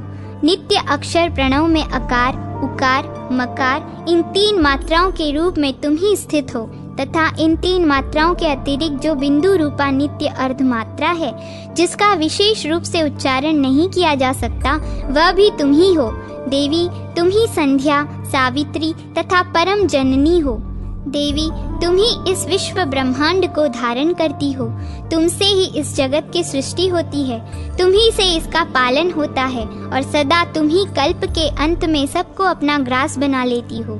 जगन्मयी देवी, इस जगत की उत्पत्ति के समय तुम सृष्टि रूपा हो, पालन काल में स्थिति रूपा हो तथा कल्पांत के समय संहार रूप धारण करने वाली हो। तुम ही महाविद्या, महामाया, महामेधा, महास्मृति, महामोह रूपा, महादेवी और महासुरी हो। तुम ही तीनों गुणों को उत्पन्न करने वाली सबकी प्रकृति हो। भयंकर काल रात्रि, महारात्रि और मोह रात्रि भी तुम ही हो। तुम ही श्री, तुम ही ईश्वरी, तुम ही ह्री और तुम ही बोध स्वरूपा बुद्धि हो। लज्जा, पुष्टि, तुष्टि, शांति और क्षमा भी तुम ही हो। तुम खंग धारिणी, शूल धारिणी, घोर रूपा तथा गदा, चक्र, शंख और धनुष धारण करने वाली हो। बाण, भुशुंडी और परिघ ये भी तुम्हारे ही अस्त्र हैं। तुम सौम्य और सौम्यतर हो। इतना ही नहीं, जितने भी सौम्य एवं सुंदर पदार्थ हैं, उन सब की अपेक्षा तुम अत्यधिक सुंदर हो। पर और अपर सबसे परे रहने वाली परमेश्वरी तुम ही हो। सर्वस्व रूपे देवी, कहीं भी सत असत रूप जो कुछ वस्तुएं हैं और उन सब की जो शक्ति है, वह भी तुम ही हो। ऐसी अवस्था में तुम्हारी स्तुति क्या हो सकती है, जो इस जगत की सृष्टि, पालन और संहार करते हैं। उन भगवान को भी जब तुमने निद्रा के अधीन कर दिया है, तो तुम्हारी स्तुति करने में यहाँ कौन समर्थ हो सकता है। मुझको, भगवान शंकर को तथा भगवान विष्णु को भी तुमने ही शरीर धारण कराया है, अतः तुम्हारी स्तुति करने की शक्ति किसमें है। देवी, तुम तो अपने इन उदार प्रभावों से ही प्रशंसित हो। ये जो दोनों दुधर्ष, असुर मधु और कैटभ हैं, इनको मोह में डाल दो और जगदीश्वर भगवान विष्णु को शीघ्र ही जगा दो। साथ ही इनके भीतर इन दोनों महान असुरों को मार डालने की बुद्धि उत्पन्न करो। ऋषि कहते हैं, राजन, जब ब्रह्मा जी ने वहाँ मधु और कैटभ को मारने के उद्देश्य से भगवान विष्णु को जगाने के लिए तमोगुण की अधिष्ठात्री देवी योग निद्रा की इस प्रकार स्तुति की, तब वे भगवान के नेत्र, मुख, नासिका, बाहु, हृदय और वक्ष स्थल से निकलकर अव्यक्त जन्मा ब्रह्मा जी की दृष्टि के समक्ष खड़ी हो गई। योग निद्रा से मुक्त होने पर जगत के स्वामी भगवान जनार्दन उस एकार्णव के जल में शेषनाग की शैया से जाग उठे। फिर उन्होंने उन दोनों असुरों को देखा। वे दुरात्मा मधु और कैटभ अत्यंत बलवान तथा पराक्रमी थे और क्रोध से लाल आंखें किए ब्रह्मा जी को खा जाने के लिए उद्योग कर रहे थे। तब भगवान श्री हरि ने उठकर उन दोनों के साथ 5000 वर्षों तक केवल बाहु युद्ध किया। वे दोनों भी अत्यंत बल के कारण उन्मत्त हो रहे थे। इधर महामाया ने भी उन्हें मोह में डाल रखा था, इसलिए वे भगवान विष्णु से कहने लगे, हम तुम्हारी वीरता से संतुष्ट हैं, तुम हम लोगों से कोई वर मांगो। श्री भगवान बोले, यदि तुम दोनों मुझ पर प्रसन्न हो तो अब मेरे हाथ से मारे जाओ। बस इतना सा ही मैंने वर मांगा है, यहाँ दूसरे किसी वर से क्या लेना है। ऋषि कहते हैं, इस प्रकार धोखे में आ जाने पर जब उन्होंने संपूर्ण जगत में जल ही जल देखा, तब कमल नयन भगवान से कहा, जहाँ पृथ्वी जल में डूबी हुई न हो, जहाँ सूखा स्थान हो, वहीं हमारा वध करो। ऋषि कहते हैं, तब तथास्तु कहकर शंख, चक्र और गदा धारण करने वाले भगवान ने उन दोनों के मस्तक अपनी जांघ पर रखकर चक्र से काट डाले। इस प्रकार ये देवी महामाया ब्रह्मा जी की स्तुति करने पर स्वयं प्रकट हुई थी। अब पुनः तुमसे उनके प्रभाव का वर्णन करता हूँ, सुनो। इस प्रकार श्री मार्कंडेय पुराण में सावर्णिक मनवंतर की कथा के अंतर्गत देवी महात्म्य में मधु कैटभ वध नामक पहला अध्याय पूरा हुआ। द्वितीय, देवताओं के तेज से देवी का प्रादुर्भाव और महिषासुर की सेना का वध। ओम। मध्यम चरित्र के विष्णु ऋषि, महालक्ष्मी देवता, उष्णिक छंद, शाकंभरी शक्ति, दुर्गा बीज, वायु तत्व और यजुर्वेद स्वरूप हैं। श्री महालक्ष्मी की प्रसन्नता के लिए मध्यम चरित्र के पाठ में इनका विनियोग है। मैं कमल आसन पर बैठी हुई महिषासुर मर्दिनी भगवती महालक्ष्मी का भजन करता हूँ, जो अपने हाथों में अक्षमाला, फरसा, गदा, बाण, वज्र, पद्म, धनुष, कुंडिका, दंड, शक्ति, खंग, ढाल, शंख, घंटा, मधुपात्र, शूल, पाश और चक्र धारण करती हैं तथा जिनके श्री विग्रह की कांति मूंगे के समान लाल है। ऋषि कहते हैं, पूर्व काल में देवताओं और असुरों में पूरे 100 वर्षों तक घोर संग्राम हुआ था। उसमें असुरों का स्वामी महिषासुर था और देवताओं के नायक इंद्र थे। उस युद्ध में देवताओं की सेना महाबली असुरों से परास्त हो गई। संपूर्ण देवताओं को जीतकर महिषासुर इंद्र बन बैठा। तब पराजित देवता प्रजापति ब्रह्मा जी को आगे करके उस स्थान पर गए जहां भगवान शंकर और विष्णु विराजमान थे। देवताओं ने महिषासुर के पराक्रम तथा अपनी पराजय का यथावत वृत्तांत उन दोनों देवेश्वरों से विस्तार पूर्वक कह सुनाया। वे बोले, भगवान, महिषासुर सूर्य, इंद्र, अग्नि, वायु, चंद्रमा, यम, वरुण तथा अन्य देवताओं के भी अधिकार छीनकर स्वयं ही उसका अधिष्ठाता बन बैठा है। उस दुरात्मा महिष ने समस्त देवताओं को स्वर्ग से निकाल दिया है। अब वे मनुष्यों की भांति पृथ्वी पर विचरते हैं। दैत्यों की यह सारी करतूत हमने आप लोगों से कह सुनाई। अब हम आपकी ही शरण में आए हैं। उसके वध का कोई उपाय सोचिए। इस प्रकार देवताओं के वचन सुनकर भगवान विष्णु और शिव ने दैत्यों पर बड़ा क्रोध किया। उनकी भौहें तन गईं और मुंह टेढ़ा हो गया। तब अत्यंत कोप से भरे हुए चक्रपाणी श्री विष्णु के मुख से एक महान तेज प्रकट हुआ। इसी प्रकार ब्रह्मा, शंकर तथा इंद्र आदि अनान्य देवताओं के शरीर से भी बड़ा भारी तेज निकला। वह सब मिलकर एक हो गया। महान तेज का वह पुंज जाज्वल्यमान पर्वत सा जान पड़ा। देवताओं ने देखा, वहां उसकी ज्वालाएं संपूर्ण दिशाओं में व्याप्त हो रही थीं।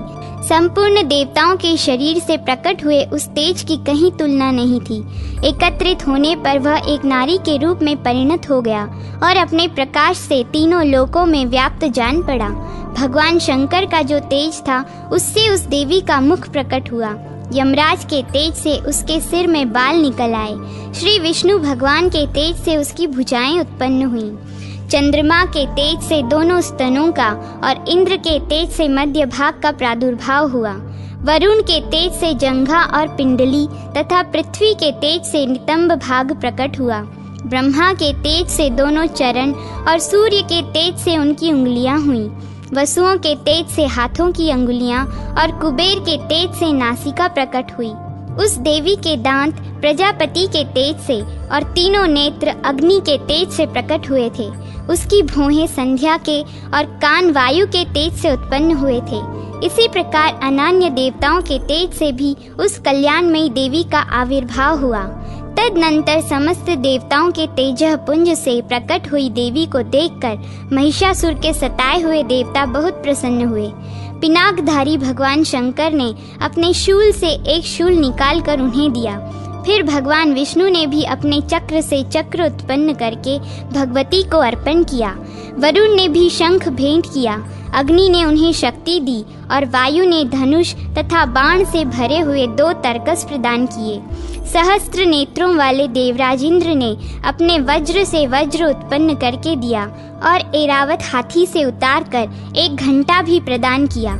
यमराज ने कालदंड से दंड, वरुण ने पाश, प्रजापति ने स्फटिकाक्ष की माला तथा ब्रह्मा जी ने कमंडलू भेंट किया।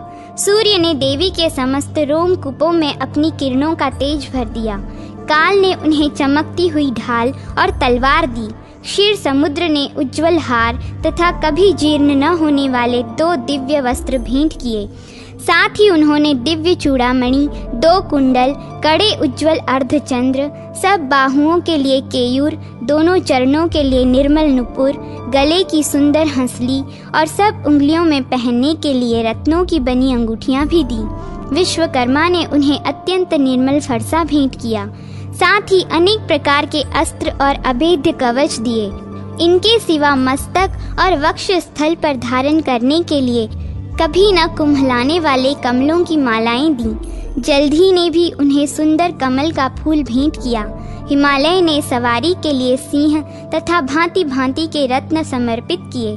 धनाध्यक्ष कुबेर ने मधु से भरा पान पात्र दिया तथा संपूर्ण नागों के राजा शेष ने, जो इस पृथ्वी को धारण करते हैं, उन्हें बहुमूल्य मणियों से विभूषित नागहार भेंट किया। इसी प्रकार अन्य देवताओं ने भी आभूषण और अस्त्र शस्त्र देकर देवी का सम्मान किया। तत्पश्चात उन्होंने बारंबार अट्टहास पूर्वक उच्च स्वर से गर्जना की।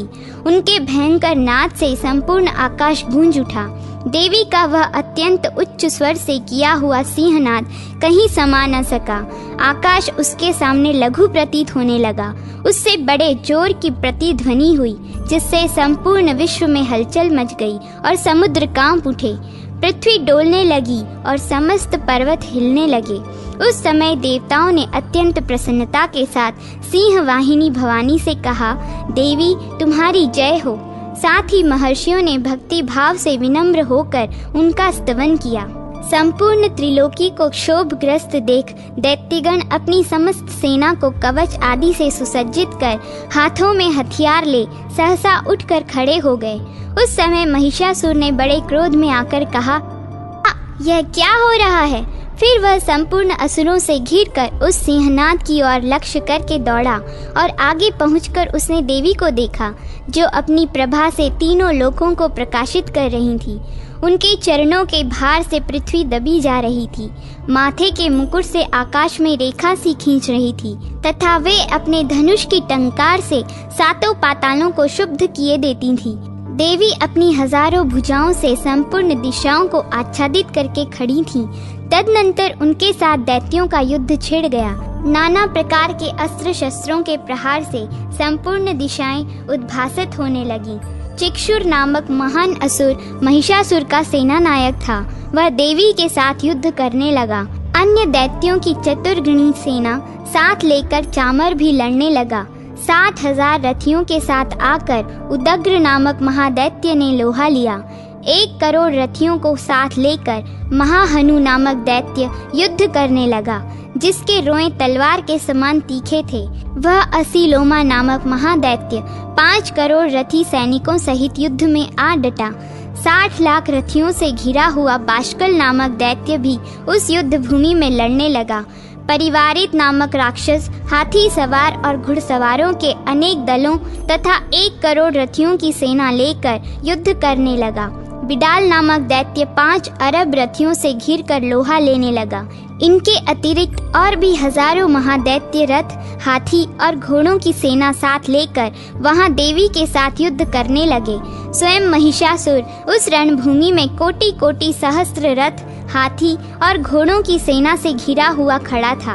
वे दैत्य देवी के साथ तोमर, भिंदीपाल, शक्ति, मूसल, खंग, परशु और पट्टिश आदि अस्त्र शस्त्रों का प्रहार करते हुए युद्ध कर रहे थे। कुछ दैत्यों ने उन पर शक्ति का प्रहार किया, कुछ लोगों ने पाश फेंके तथा कुछ दूसरे दैत्यों ने खंग प्रहार करके देवी को मार डालने का उद्योग किया। देवी ने भी क्रोध में भरकर खेल खेल में ही अपने अस्त्र शस्त्रों की वर्षा करके दैत्यों के वे समस्त अस्त्र शस्त्र काट डाले। उनके मुख पर परिश्रम या थकावट का रंच मात्र भी चिन्ह नहीं था। देवता और ऋषि उनकी स्तुति करते थे और वे भगवती परमेश्वरी दैत्यों के शरीरों पर अस्त्र शस्त्रों की वर्षा करती रहीं। देवी का वाहन वह सिंह भी क्रोध में भरकर गर्दन के बालों को हिलाता हुआ असुरों की सेना में इस प्रकार विचरने लगा, मानो वनों में दवानल फैल रहा हो। रणभूमि में दैत्यों के साथ युद्ध करती हुई अंबिका देवी ने जितने निश्वास छोड़े, वे सभी तत्काल सैकड़ों हजारों गणों के रूप में प्रकट हो गए और परशु, भिंदीपाल, खड्ग तथा पट्टिश आदि अस्त्रों द्वारा असुरों का सामना करने लगे। देवी की शक्ति से बढ़े हुए वे गण असुरों का नाश करते हुए नगाड़ा और शंख आदि बाजे बजाने लगे। उस संग्राम महोत्सव में कितने ही गण मृदंग बजा रहे थे तदनंतर देवी ने त्रिशूल से, गदा से, शक्ति की वर्षा से और खड्ग आदि से सैकड़ों महादैत्यों का संहार कर डाला। कितनों को घंटे के भयंकर नाद से मूर्छित करके मार गिराया।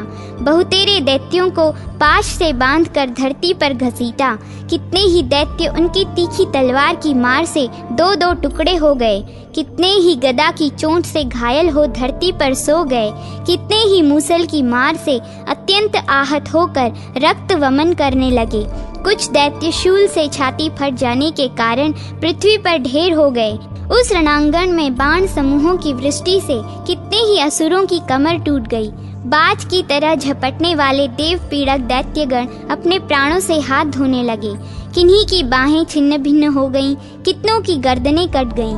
कितने ही दैत्यों के मस्तक कट कट कर गिरने लगे। कुछ लोगों के शरीर मध्य भाग में ही विदीर्ण हो गए। कितने ही महादैत्य जांघें कट जाने से पृथ्वी पर गिर पड़े। कितनों को ही देवी ने एक बाह, एक पैर और एक नेत्र वाले करके दो टुकड़ों में चीर डाला। कितने ही दैत्य मस्तक कट जाने पर भी गिरकर फिर उठ जाते और केवल धड़ के ही रूप में अच्छे अच्छे हथियार हाथ में ले देवी के साथ युद्ध करने लगते थे। दूसरे कबंध युद्ध के बाजों की लय पर नाचते थे। कितने ही बिना सिर के धड़, हाथों में खड्ग, शक्ति और रिष्टि लिए दौड़ते थे तथा दूसरे दूसरे महादैत्य ठहरो ठहरो यह कहते हुए देवी को युद्ध के लिए ललकारते थे। जहाँ वह घोर संग्राम हुआ था वहाँ की धरती देवी के गिराए हुए रथ, हाथी, घोड़े और असुरों की लाशों से ऐसी पट गई थी कि वहाँ चलना फिरना असंभव हो गया था। दैत्यों की सेना में हाथी, घोड़े और असुरों के शरीर से इतनी अधिक मात्रा में रक्तपात हुआ था कि थोड़ी ही देर में वहां खून की बड़ी बड़ी नदियां बहने लगी। जगदम्बा ने असुरों की विशाल सेना को क्षण भर में नष्ट कर दिया। ठीक उसी तरह जैसे तृण और काठ के भारी ढेर को आग कुछ ही क्षणों में भस्म कर देती है, और वह सिंह भी गर्दन के बालों को हिला हिला कर जोर जोर से गर्जना करता हुआ दैत्यों के शरीरों से मानो उनके प्राण चुने लेता था। वहाँ देवी के गणों ने भी उन महादैत्यों के साथ ऐसा युद्ध किया जिससे देवतागण उन पर आकाश से फूल बरसाने लगे और उन सब से बहुत संतुष्ट हुए। इस प्रकार श्री मार्कंडेय पुराण में सावर्णिक मनवंतर की कथा के अंतर्गत देवी महात्म्य में महिषासुर की सेना का वध नामक दूसरा अध्याय पूरा हुआ। तृतीय अध्याय, सेनापतियों सहित महिषासुर का वध। जगदम्बा के श्री अंगों की कांति उदय काल के सहस्त्रों सूर्यों के समान है। वे लाल रंग की रेशमी साड़ी पहने हुए हैं। उनके गले में मुंडमाला शोभा पा रही है। दोनों स्तनों पर रक्त चंदन का लेप लगा है। वे अपने कर कमलों में जप मालिका, विद्या, अभय तथा वर मुद्राएं धारण किए हुए हैं। 3 नेत्रों से सुशोभित मुखारविंद की बड़ी शोभा हो रही है। उनके मस्तक पर चंद्रमा के साथ ही रत्नमय मुकुट बंधा है तथा वे कमल के आसन पर विराजमान हैं। ऐसी देवी को मैं भक्ति पूर्वक प्रणाम करता हूँ। ऋषि कहते हैं, दैत्यों की सेना को इस प्रकार तहस नहस होते देख महादैत्य सेनापति चिक्षुर क्रोध में भरकर अंबिका देवी से युद्ध करने को आगे बढ़ा।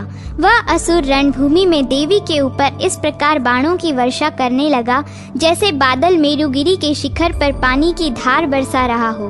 तब देवी ने अपने बाणों से उसके बाण समूह को अनायास ही काटकर उसके घोड़ों और सारथी को भी मार डाला। साथ ही उसके धनुष तथा अत्यंत ऊंची ध्वजा को भी तत्काल काट गिराया। धनुष कट जाने पर उसके अंगों को अपने बाणों से बींध डाला। धनुष, रथ, घोड़े और सारथी के नष्ट हो जाने पर वह असुर ढाल और तलवार लेकर देवी की ओर दौड़ा। उसने तीखी धार वाली तलवार से सिंह के मस्तक पर चोट करके देवी की भी बाईं भुजा में बड़े वेग से प्रहार किया। राजन, देवी की बाह पर पहुंचते ही वह तलवार टूट गई। फिर तो क्रोध से लाल आंखें करके उस राक्षस ने शूल हाथ में लिया और उसे उस महादैत्य ने भगवती भद्रकाली के ऊपर चलाया। वह शूल आकाश से गिरते हुए सूर्यमंडल की भांति अपने तेज से प्रज्वलित हो उठा। उस शूल को अपनी ओर आते देख देवी ने शूल का प्रहार किया। उससे राक्षस के शूल के सैकड़ों टुकड़े हो गए। साथ ही महादैत्य चिक्षुर की भी धज्जियां उड़ गई। वह प्राणों से हाथ धो बैठा। महिषासुर के सेनापति उस महापराक्रमी चिक्षुर के मारे जाने पर देवताओं को पीड़ा देने वाला चामर हाथी पर चढ़कर आया। उसने भी देवी के ऊपर शक्ति का प्रहार किया, किंतु जगदम्बा ने उसे अपने हुंकार से ही आहत एवं निष्प्रभ करके तत्काल पृथ्वी पर गिरा दिया। शक्ति को टूट कर गिरी हुई देख चामर को बड़ा क्रोध हुआ। अब उसने शूल चलाया, किंतु देवी ने उसे भी अपने बाणों द्वारा काट डाला। इतने में ही देवी का सिंह उछलकर हाथी के मस्तक पर चढ़ बैठा और उस दैत्य के साथ खूब जोर लगाकर बाहुयुद्ध करने लगा। वे दोनों लड़ते लड़ते हाथी से पृथ्वी पर आ गए और अत्यंत क्रोध में भरकर एक दूसरे पर बड़े भयंकर प्रहार करते हुए लड़ने लगे। तदनंतर सिंह बड़े वेग से आकाश की ओर उछला और उधर से गिरते समय उसने पंजों की मार से चामर का सिर धड़ से अलग कर दिया। इसी प्रकार उदग्र भी शीला और वृक्ष आदि की मार खाकर रणभूमि में देवी के हाथ से मारा गया तथा कराल भी दांतों, मुक्कों और थप्पड़ों की चोट से धराशायी हो गया। क्रोध में भरी हुई देवी ने गदा की चोट से उद्धत का भी कचुम्बर निकाल डाला। भिंदी पाल से वाशकल को तथा बाणों से ताम्र और अंधक को मौत के घाट उतार दिया। 3 नेत्रों वाली परमेश्वरी ने त्रिशूल से उग्रास्य, उग्रवीर्य तथा महाहनु नामक दैत्य को मार डाला। तलवार की चोट से विडाल के मस्तक को धड़ से काट गिराया। दुर्धर और दुर्मुख इन दोनों को भी अपने बाणों से यमलोक भेज दिया। इस प्रकार अपनी सेना का संहार होते देख महिषासुर ने भैंसे का रूप धारण करके देवी के गणों को त्रास देना आरंभ किया। किन्हीं को थुथुन से मारकर, किन्हीं के ऊपर खुरों का प्रहार करके, किन्हीं को पूंछ से चोट पहुंचाकर, कुछ को सींगों से विदीर्ण करके, कुछ गणों को वेग से, किन्हीं को सिंहनाद से, कुछ को चक्कर देकर और कितनों को निश्वास वायु के झोंके से धराशायी कर दिया। इस प्रकार गणों की सेना को गिराकर वह असुर महादेवी के सिंह को मारने के लिए झपटा। इससे जगदम्बा को बड़ा क्रोध हुआ। उधर महापराक्रमी महिषासुर भी क्रोध में भरकर धरती को खुरों से खोदने लगा तथा अपने सींगों से ऊंचे ऊंचे पर्वतों को उठाकर फेंकने और गर्जने लगा। उसके वेग से चक्कर देने के कारण पृथ्वी क्षुब्ध होकर फटने लगी। उसकी पूंछ से टकराकर समुद्र सब ओर से धरती को डुबोने लगा। हिलते हुए सींगों के आघात से विदीर्ण होकर बादलों के टुकड़े टुकड़े हो गए।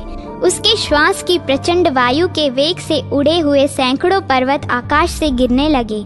इस प्रकार क्रोध में भरे हुए उस महादैत्य को अपनी ओर आते देख चंडिका ने उसका वध करने के लिए महान क्रोध किया। उन्होंने पाश फेंककर उस महान असुर को बांध लिया। उस महासंग्राम में बंध जाने पर उसने भैंसे का रूप त्याग दिया और तत्काल सिंह के रूप में वह प्रकट हो गया। उस अवस्था में जगदम्बा ज्यों ही उसका मस्तक काटने को उद्यत हुई, त्यों ही वह खड्गधारी पुरुष के रूप में दिखाई देने लगा। तब देवी ने तुरंत ही बाणों की वर्षा करके ढाल और तलवार के साथ उस पुरुष को भी बींध डाला। इतने में ही वह महान गजराज के रूप में परिणत हो गया तथा अपनी सूंड से देवी के विशाल सिंह को खींचने और गर्जने लगा। खींचते समय देवी ने तलवार से उसकी सूंड काट डाली।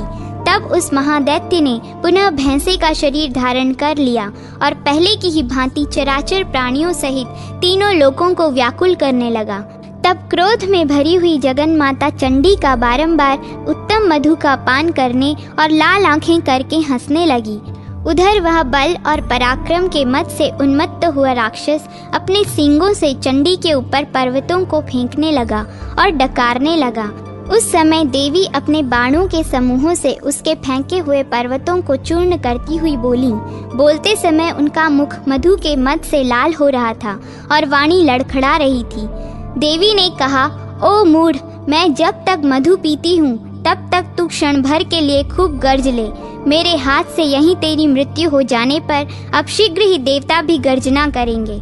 ऋषि कहते हैं, यूं कहकर देवी उछली और उस महादैत्य के ऊपर चढ़ गईं। फिर अपने पैर से उसे दबाकर उन्होंने शूल से उसके कंठ में आघात किया। अभी आधे शरीर से ही वह बाहर निकलने पाया था कि देवी ने अपने प्रभाव से उसे रोक दिया। आधा निकला होने पर भी वह महादैत्य देवी से युद्ध करने लगा। तब देवी ने बहुत बड़ी तलवार से उसका मस्तक काट गिराया। फिर तो हाहाकार करती हुई दैत्यों की सारी सेना भाग गई तथा संपूर्ण देवता अत्यंत प्रसन्न हो गए। देवताओं ने दिव्य महर्षियों के साथ दुर्गा देवी का स्तवन किया। गंधर्वराज गान करने लगे तथा अप्सराएं नृत्य करने लगीं। इस प्रकार श्री मार्कंडेय पुराण में सावर्णिक मनवंतर की कथा के अंतर्गत देवी महात्म्य में महिषासुरवध नामक तीसरा अध्याय पूरा हुआ। चतुर्थो अध्याय, इंद्रादि देवताओं द्वारा देवी की स्तुति। सिद्धि की इच्छा रखने वाले पुरुष जिनकी सेवा करते हैं तथा देवता जिन्हें सब ओर से घेरे रहते हैं, उन जया नाम वाली दुर्गा देवी का ध्यान करें। उनके श्री अंगों की आभा काले मेघ के समान श्याम है। वे अपने कटाक्षों से शत्रु समूह को भय प्रदान करती हैं। उनके मस्तक पर आबद्ध चंद्रमा की रेखा शोभा पाती है। वे अपने हाथों में शंख, चक्र, कृपाण और त्रिशूल धारण करती हैं। उनके 3 नेत्र हैं। वे सिंह के कंधे पर चढ़ी हुई हैं और अपने तेज से तीनों लोकों को परिपूर्ण कर रही हैं। ऋषि कहते हैं, अत्यंत पराक्रमी दुरात्मा महिषासुर तथा उसकी दैत्य सेना के देवी के हाथ से मारे जाने पर इंद्र आदि देवता प्रणाम के लिए गर्दन तथा कंधे झुकाकर उन भगवती दुर्गा का उत्तम वचनों द्वारा स्तवन करने लगे। उस समय उनके सुंदर अंगों में अत्यंत हर्ष के कारण रोमांच हो आया। संपूर्ण देवताओं की शक्ति का समुदाय ही जिनका स्वरूप है तथा जिन देवी ने अपनी शक्ति से संपूर्ण जगत को व्याप्त कर रखा है, समस्त देवताओं और महर्षियों की पूजनीया उन जगदम्बा को हम भक्ति पूर्वक नमस्कार करते हैं। वे हम लोगों का कल्याण करें। जिनके अनुपम प्रभाव और बल का वर्णन करने में भगवान शेषनाग, ब्रह्मा जी तथा महादेव जी भी समर्थ नहीं है, वे भगवती चंडी का संपूर्ण जगत का पालन एवं अशुभ भय का नाश करने का विचार करें। जो पुण्यात्माओं के घरों में स्वयं ही लक्ष्मी रूप से, पापियों के यहाँ दरिद्रता के रूप से, शुद्ध अंतःकरण वाले पुरुषों के हृदय में बुद्धि रूप से, सत्पुरुषों में श्रद्धा रूप से तथा कुलीन मनुष्यों में लज्जा रूप से निवास करती हैं, उन आप भगवती दुर्गा को हम नमस्कार करते हैं। देवी, संपूर्ण विश्व का पालन कीजिए। देवी, आपके इन अचिंत्य रूप का, असुरों का नाश करने वाले भारी पराक्रम का तथा समस्त देवताओं और दैत्यों के समक्ष युद्ध में प्रकट किए हुए आपके अद्भुत चरित्रों का हम किस प्रकार वर्णन करें। आप संपूर्ण जगत की उत्पत्ति में कारण हैं। आप में सत्व गुण, रजोगुण और तमोगुण, ये तीनों गुण मौजूद हैं, तो भी दोषों के साथ आपका संसर्ग नहीं जान पड़ता। भगवान विष्णु और महादेव जी आदि देवता भी आपका पार नहीं पाते। आप ही सबका आश्रय हैं। यह समस्त जगत आपका अंशभूत है, क्योंकि आप सबकी आदिभूत अव्याकृता परा प्रकृति हैं। देवी, संपूर्ण यज्ञों में जिसके उच्चारण से सब देवता तृप्ति लाभ करते हैं, वह स्वाहा आप ही हैं। इसके अतिरिक्त आप पितरों की भी तृप्ति का कारण हैं। अतएव सब लोग आपको स्वधा भी कहते हैं। देवी, जो मोक्ष की प्राप्ति का साधन है, अचिंत्य महाव्रत स्वरूपा है, वह समस्त दोषों से रहित, जितेंद्रिय, तत्व को ही सार वस्तु मानने वाले तथा मोक्ष की अभिलाषा रखने वाले मुनिजन जिसका अभ्यास करते हैं, वह भगवती परा विद्या आप ही हैं। आप शब्द स्वरूपा हैं। अत्यंत निर्मल ऋग्वेद, यजुर्वेद तथा उद्दित के मनोहर पदों के पाठ से युक्त सामवेद का भी आधार आप ही हैं। आप देवी तीनों वेद और भगवती ऐश्वर्यों से युक्त हैं। इस विश्व की उत्पत्ति एवं पालन के लिए आप ही वार्ता के रूप में प्रकट हुई हैं। आप संपूर्ण जगत की घोर पीड़ा का नाश करने वाली हैं। देवी, जिससे समस्त शास्त्रों के सार का ज्ञान होता है, वह मेधा शक्ति आप ही हैं। दुर्गम भवसागर से पार उतारने वाली नौका रूप दुर्गा देवी भी आप ही हैं। आपकी कहीं भी आसक्ति नहीं है। कैटव के शत्रु भगवान विष्णु के वक्ष स्थल में एकमात्र निवास करने वाली भगवती लक्ष्मी तथा भगवान चंद्रशेखर द्वारा सम्मानित गौरी देवी भी आप ही हैं। आपका मुख मंद मुस्कान से सुशोभित, निर्मल, पूर्ण चंद्रमा के बिंब का अनुकरण करने वाला और उत्तम सुवर्ण की मनोहर कांति से कमनीय है। तो भी उसे देखकर महिषासुर को क्रोध हुआ और सहसा उसने उस पर प्रहार कर दिया। यह बड़े आश्चर्य की बात है। देवी, वही मुख जब क्रोध से युक्त होने वाले उदयकाल के चंद्रमा की भांति लाल और तनी हुई भौहों के कारण विकराल हो उठा, तब उसे देखकर जो महिषासुर के प्राण तुरंत ही निकल गए, वह उससे भी बढ़कर आश्चर्य की बात है, क्योंकि क्रोध में भरे हुए यमराज को देखकर भला कौन जीवित रह सकता है। देवी, आप प्रसन्न हो।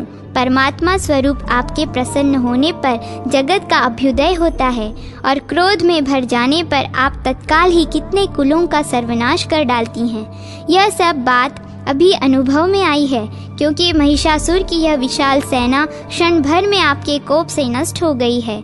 सदा अभ्युदय प्रदान करने वाली आप जिन पर प्रसन्न रहती हैं, वे ही देश में सम्मानित हैं। उन्हीं को धन और यश की प्राप्ति होती है। उन्हीं का धर्म कभी शिथिल नहीं होता तथा वे ही अपने हष्टपुष्ट स्त्री पुत्र और भृत्यों के साथ धन्य माने जाते हैं। देवी, आपकी ही कृपा से पुण्यात्मा पुरुष प्रतिदिन अत्यंत श्रद्धापूर्वक सदा सब प्रकार के धर्मानुकूल कर्म करता है और उसके प्रभाव से स्वर्गलोक में जाता है। इसलिए आप तीनों लोकों में निश्चय ही मनोवांछित फल देने वाली हैं। माँ दुर्गे, आप स्मरण करने पर सब प्राणियों का भय हर लेती हैं और स्वस्थ पुरुषों द्वारा चिंतन करने पर उन्हें परम कल्याणमयी बुद्धि प्रदान करती हैं।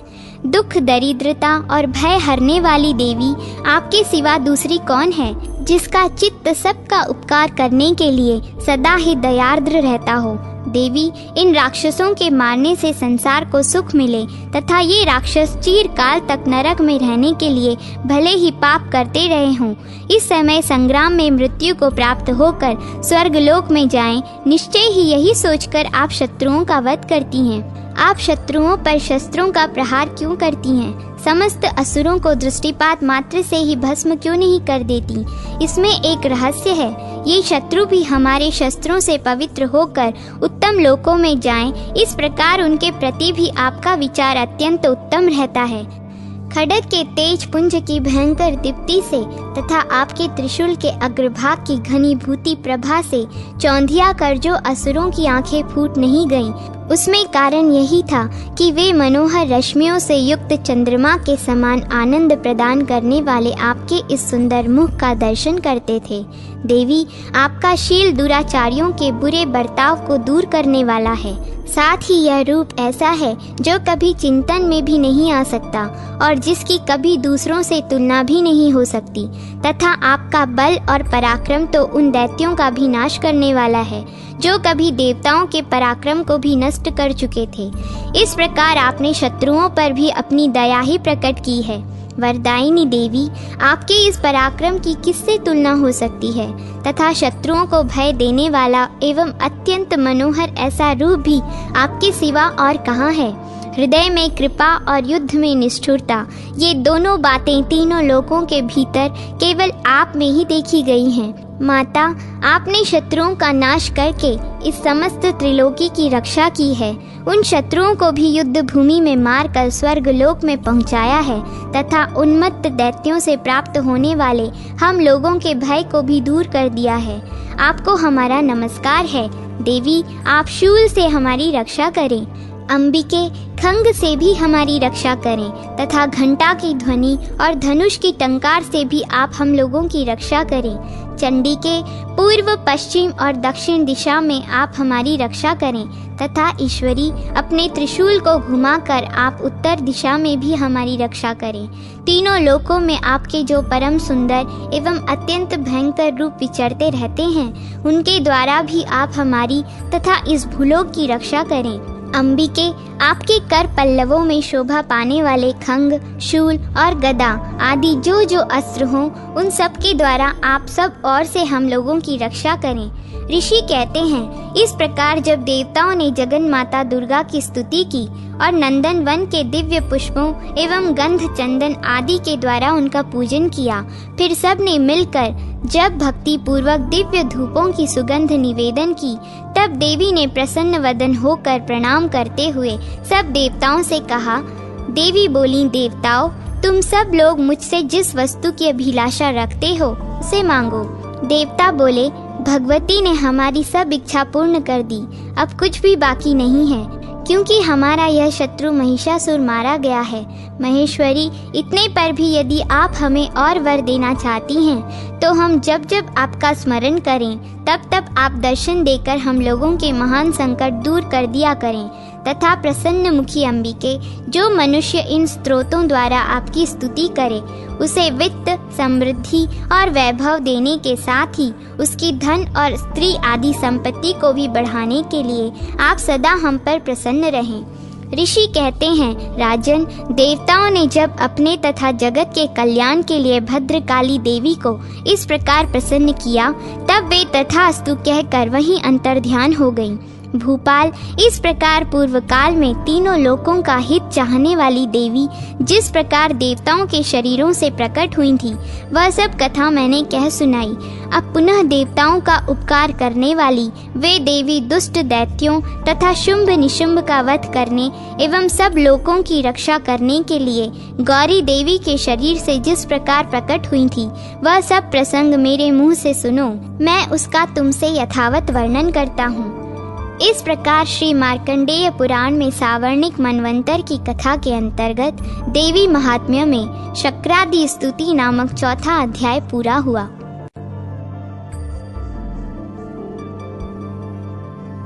पंचमो अध्याय। देवताओं द्वारा देवी की स्तुति, चंड मुंड के मुख से अंबिका के रूप की प्रशंसा सुनकर शुंभ का उनके पास दूध भेजना और दूध का निराश लौटना। इस उत्तर चरित्र के रुद्र ऋषि हैं, महासरस्वती देवता हैं, अनुष्टुप छंद हैं, भीमा शक्ति हैं, भ्रामरी बीज है, सूर्य तत्व है और सामवेद स्वरूप हैं। महासरस्वती की प्रसन्नता के लिए उत्तर चरित्र के पाठ में इनका विनियोग किया जाता है।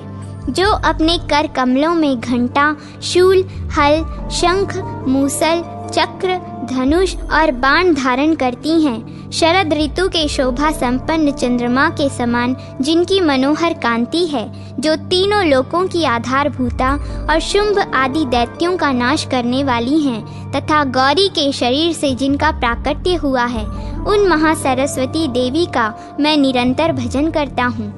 ऋषि कहते हैं, पूर्व काल में शुंभ और निशुंभ नामक असुरों ने अपने बल के घमंड में आकर शचीपति इंद्र के हाथ से तीनों लोकों का राज्य और यज्ञ भाग छीन लिए।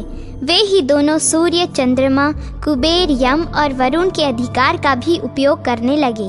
वायु और अग्नि का कार्य भी वे ही करने लगे। उन दोनों ने सब देवताओं को अपमानित, राष्ट्र भ्रष्ट, पराजित तथा अधिकारहीन करके स्वर्ग से निकाल दिया।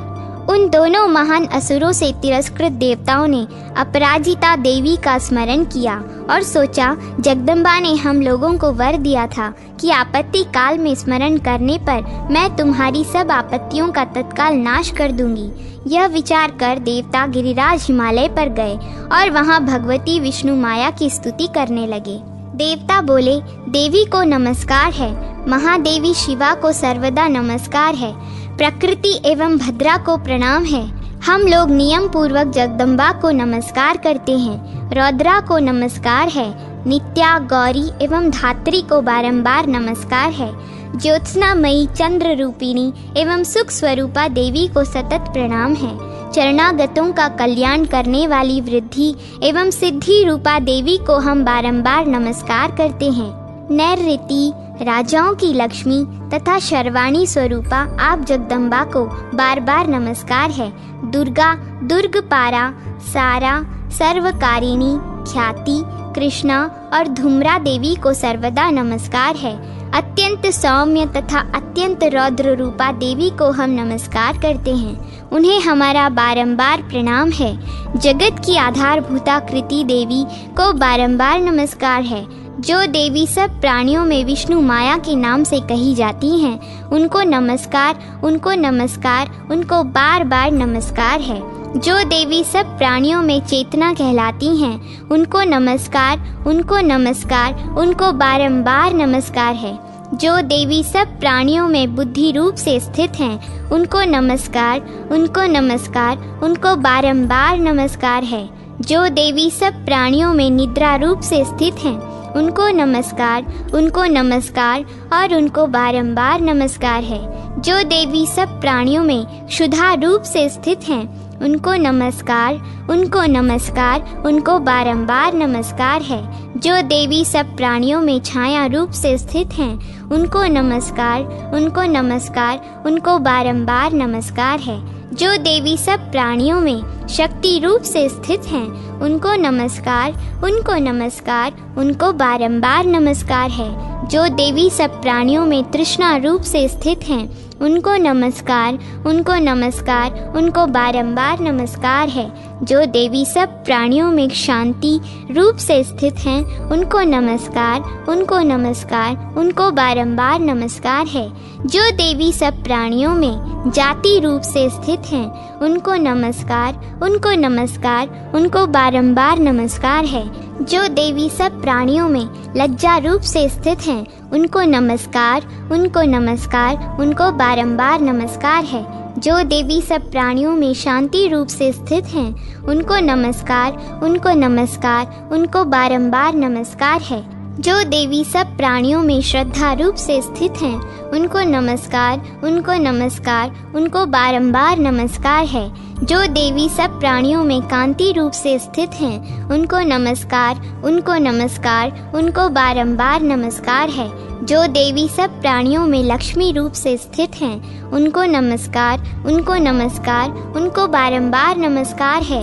जो देवी सब प्राणियों में वृत्ति रूप से स्थित हैं, उनको नमस्कार, उनको नमस्कार, उनको बारंबार नमस्कार है। जो देवी सब प्राणियों में स्मृति रूप से स्थित हैं, उनको नमस्कार, उनको नमस्कार, उनको बारंबार नमस्कार है। जो देवी सब प्राणियों में दया रूप से स्थित हैं, उनको नमस्कार, उनको नमस्कार, उनको बारंबार नमस्कार है। जो देवी सब प्राणियों में दृष्टि रूप से स्थित हैं, उनको नमस्कार, उनको नमस्कार, उनको बारंबार नमस्कार है। जो देवी सब प्राणियों में माता रूप से स्थित हैं, उनको नमस्कार, उनको नमस्कार, उनको बारंबार नमस्कार है। जो देवी सब प्राणियों में भ्रांति रूप से स्थित हैं, उनको नमस्कार, उनको नमस्कार, उनको बारंबार नमस्कार है। जो जीवों के इंद्रिय वर्ग की अधिष्ठात्री देवी एवं सब प्राणियों में सदा व्याप्त रहने वाली हैं, उन व्याप्ति देवी को बारंबार नमस्कार है। जो देवी चैतन्य रूप से इस संपूर्ण जगत को व्याप्त करके स्थित हैं, उनको नमस्कार, उनको नमस्कार, उनको बारंबार नमस्कार है। पूर्व काल में अपने अभिष्ट की प्राप्ति होने से देवताओं ने जिनकी स्तुति की तथा देवराज इंद्र ने बहुत दिनों तक जिनका सेवन किया, वह कल्याण की समान भूता ईश्वरी हमारा कल्याण और मंगल करें तथा सारी आपत्तियों का नाश कर डालें। उद्दंड दैत्यों से सताए हुए हम सभी देवता जिन परमेश्वरी को इस समय नमस्कार करते हैं तथा जो भक्ति से विनम्र पुरुषों द्वारा स्मरण की जाने पर तत्काल ही संपूर्ण विपत्तियों का नाश कर देती हैं, वे जगदम्बा हमारा संकट दूर करें। ऋषि कहते हैं, राजन, इस प्रकार जब देवता स्तुति कर रहे थे, उस समय पार्वती देवी गंगा जी के जल में स्नान करने के लिए वहां आईं। उन सुंदर भौहों वाली भगवती ने देवताओं से पूछा, आप लोग यहाँ किसकी स्तुति करते हैं? तब उन्हीं के शरीर कोश से प्रकट हुई शिवा देवी बोली, शुंभ दैत्य से तिरस्कृत और युद्ध में निशुंभ से पराजित हो यहाँ एकत्रित हुए ये समस्त देवता यह मेरी ही स्तुति कर रहे हैं। पार्वती जी के शरीर कोश से अंबिका का प्रादुर्भाव हुआ था, इसलिए वे समस्त लोकों की कौशिकी कही जाती हैं। कौशिकी के प्रकट होने के बाद पार्वती देवी का शरीर काले रंग का हो गया, अतः वे हिमालय पर रहने वाली कालिका देवी के नाम से विख्यात हुई। तदनंतर शुंभ निशुंभ के भृत्य चंड मुंड वहां आए और उन्होंने परम मनोहर रूप धारण करने वाली अंबिका देवी को देखा। फिर वे शुंभ के पास जाकर बोले, महाराज, एक अत्यंत मनोहर स्त्री है जो अपनी दिव्य कांति से हिमालय को प्रकाशित कर रही है। वैसा उत्तम रूप कहीं किसी ने भी नहीं देखा होगा। असुरेश्वर, पता लगाइए वह देवी कौन है और उसे पकड़ लीजिए। स्त्रियों में तो वह रत्न है, उसका प्रत्येक अंग बहुत ही सुंदर है तथा वह अपने श्री अंगों की प्रभा से संपूर्ण दिशाओं में प्रकाश फैला रही है। दैत्यराज, अभी वह हिमालय पर ही मौजूद है, आप उसे देख सकते हैं। प्रभो, तीनों लोकों में मणि, हाथी और घोड़े आदि जितने भी रत्न हैं, वे सब इस समय आपके घर में शोभा पाते हैं। हाथियों में रत्नभूत ऐरावत, यह पारिजात का वृक्ष और यह उच्चैश्रवा घोड़ा, यह सब आपने इंद्र से ले लिया है। हंसों से जुता हुआ यह विमान भी आपके आंगन में शोभा पाता है। यह रत्नभूत अद्भुत विमान जो पहले ब्रह्मा जी के पास था, अब आपके यहाँ लाया गया है। यह महापद्म नामक निधि आप कुबेर से छीन लाए हैं। समुद्र ने भी आपको किंजल किनी नाम की माला भेंट की है, जो केसरों से सुशोभित है और जिसके कमल कभी कुम्हलाते नहीं। सुवर्ण की वर्षा करने वाला वरुण का छत्र भी आपके घर में शोभा पाता है, तथा यह श्रेष्ठ रथ जो पहले प्रजापति के अधिकार में था, अब आपके पास मौजूद है। दैत्येश्वर, मृत्यु की उत्क्रांतिदा नाम वाली शक्ति भी आपने छीन ली है, तथा वरुण का पाश और समुद्र में होने वाले सब प्रकार के रत्न आपके भाई निशुंभ के अधिकार में हैं। अग्नि ने भी स्वतः शुद्ध किए हुए 2 वस्त्र आपकी सेवा में अर्पित किए हैं। दैत्यराज, इस प्रकार सभी रत्न आपने एकत्र कर लिए हैं। फिर जो यह स्त्रियों में रत्न रूप कल्याणमयी देवी है, इसे आप क्यों नहीं अपने अधिकार में कर लेते? ऋषि कहते हैं, चंड मुंड का यह वचन सुनकर शुंभ ने महादैत्य सुग्रीव को दूत बनाकर देवी के पास भेजा और कहा, तुम मेरी आज्ञा से उसके सामने ये बातें कहना और ऐसा उपाय करना जिससे प्रसन्न होकर वह शीघ्र ही यहाँ आ जाए। वह दूत पर्वत के अत्यंत रमणीय प्रदेश में, जहाँ देवी मौजूद थी, गया और मधुर वाणी में कोमल वचन बोला। दूत बोला, देवी, दैत्यराज शुंभ इस समय तीनों लोकों के परमेश्वर हैं। मैं उन्हीं का भेजा हुआ दूत हूँ और यहाँ तुम्हारे ही पास आया हूँ। उनकी आज्ञा सदा सब देवता एक स्वर से मानते हैं, कोई उसका उल्लंघन नहीं कर सकता। वे संपूर्ण देवताओं को परास्त कर चुके हैं। उन्होंने तुम्हारे लिए जो संदेश दिया है उसे सुनो। संपूर्ण त्रिलोकी मेरे अधिकार में है। देवता भी मेरी आज्ञा के अधीन चलते हैं। संपूर्ण यज्ञों के भोगों को मैं ही पृथक पृथक भोगता हूँ। तीनों लोकों में जितने श्रेष्ठ रत्न हैं, वे सब मेरे अधिकार में हैं। देवराज इंद्र का वाहन ऐरावत, जो हाथियों में रत्न के समान है, मैंने छीन लिया है। क्षीर सागर का मंथन करने से जो अश्व रत्न उच्चैश्रवा प्रकट हुआ था, उसे देवताओं ने मेरे पैरों पर पड़कर समर्पित किया है। सुंदरी, उनके सिवा और भी जितने रत्नभूत पदार्थ देवताओं, गंधर्वों और नागों के पास थे, वे सब मेरे ही पास आ गए हैं। देवी, हम लोग तुम्हें संसार की स्त्रियों में रत्न मानते हैं, अतः तुम हमारे पास आ जाओ, क्योंकि रत्नों का उपभोग करने वाले हम ही हैं। चंचल कटाक्षों वाली सुंदरी, तुम मेरी या मेरे भाई महापराक्रमी निशुंभ की सेवा में आ जाओ, क्योंकि तुम रत्न स्वरूपा हो। मेरा वरण करने से तुम्हें तुलना रहित महान ऐश्वर्य की प्राप्ति होगी। अपनी बुद्धि से यह विचार कर तुम मेरी पत्नी बन जाओ। ऋषि कहते हैं, दूत के यूं कहने पर कल्याणमयी भगवती दुर्गा देवी, जो इस जगत को धारण करती हैं, मन ही मन गंभीर भाव से मुस्कुराईं और इस प्रकार बोली, दूत, तुमने सत्य कहा है, इसमें तनिक भी मिथ्या नहीं है। शुंभ तीनों लोकों का स्वामी है और निशुंभ भी उसी के समान पराक्रमी है, किंतु इस विषय में मैंने जो प्रतिज्ञा कर ली है उसे मिथ्या कैसे करूं?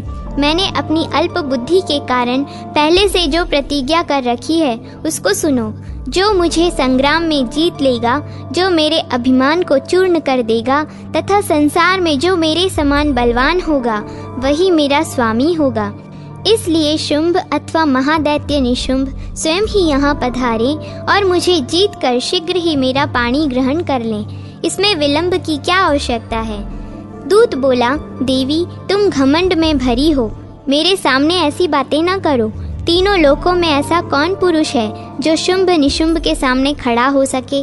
देवी, अन्य दैत्यों के सामने भी सारे देवता युद्ध में नहीं ठहर सकते, फिर तुम अकेली स्त्री होकर कैसे ठहर सकती हो?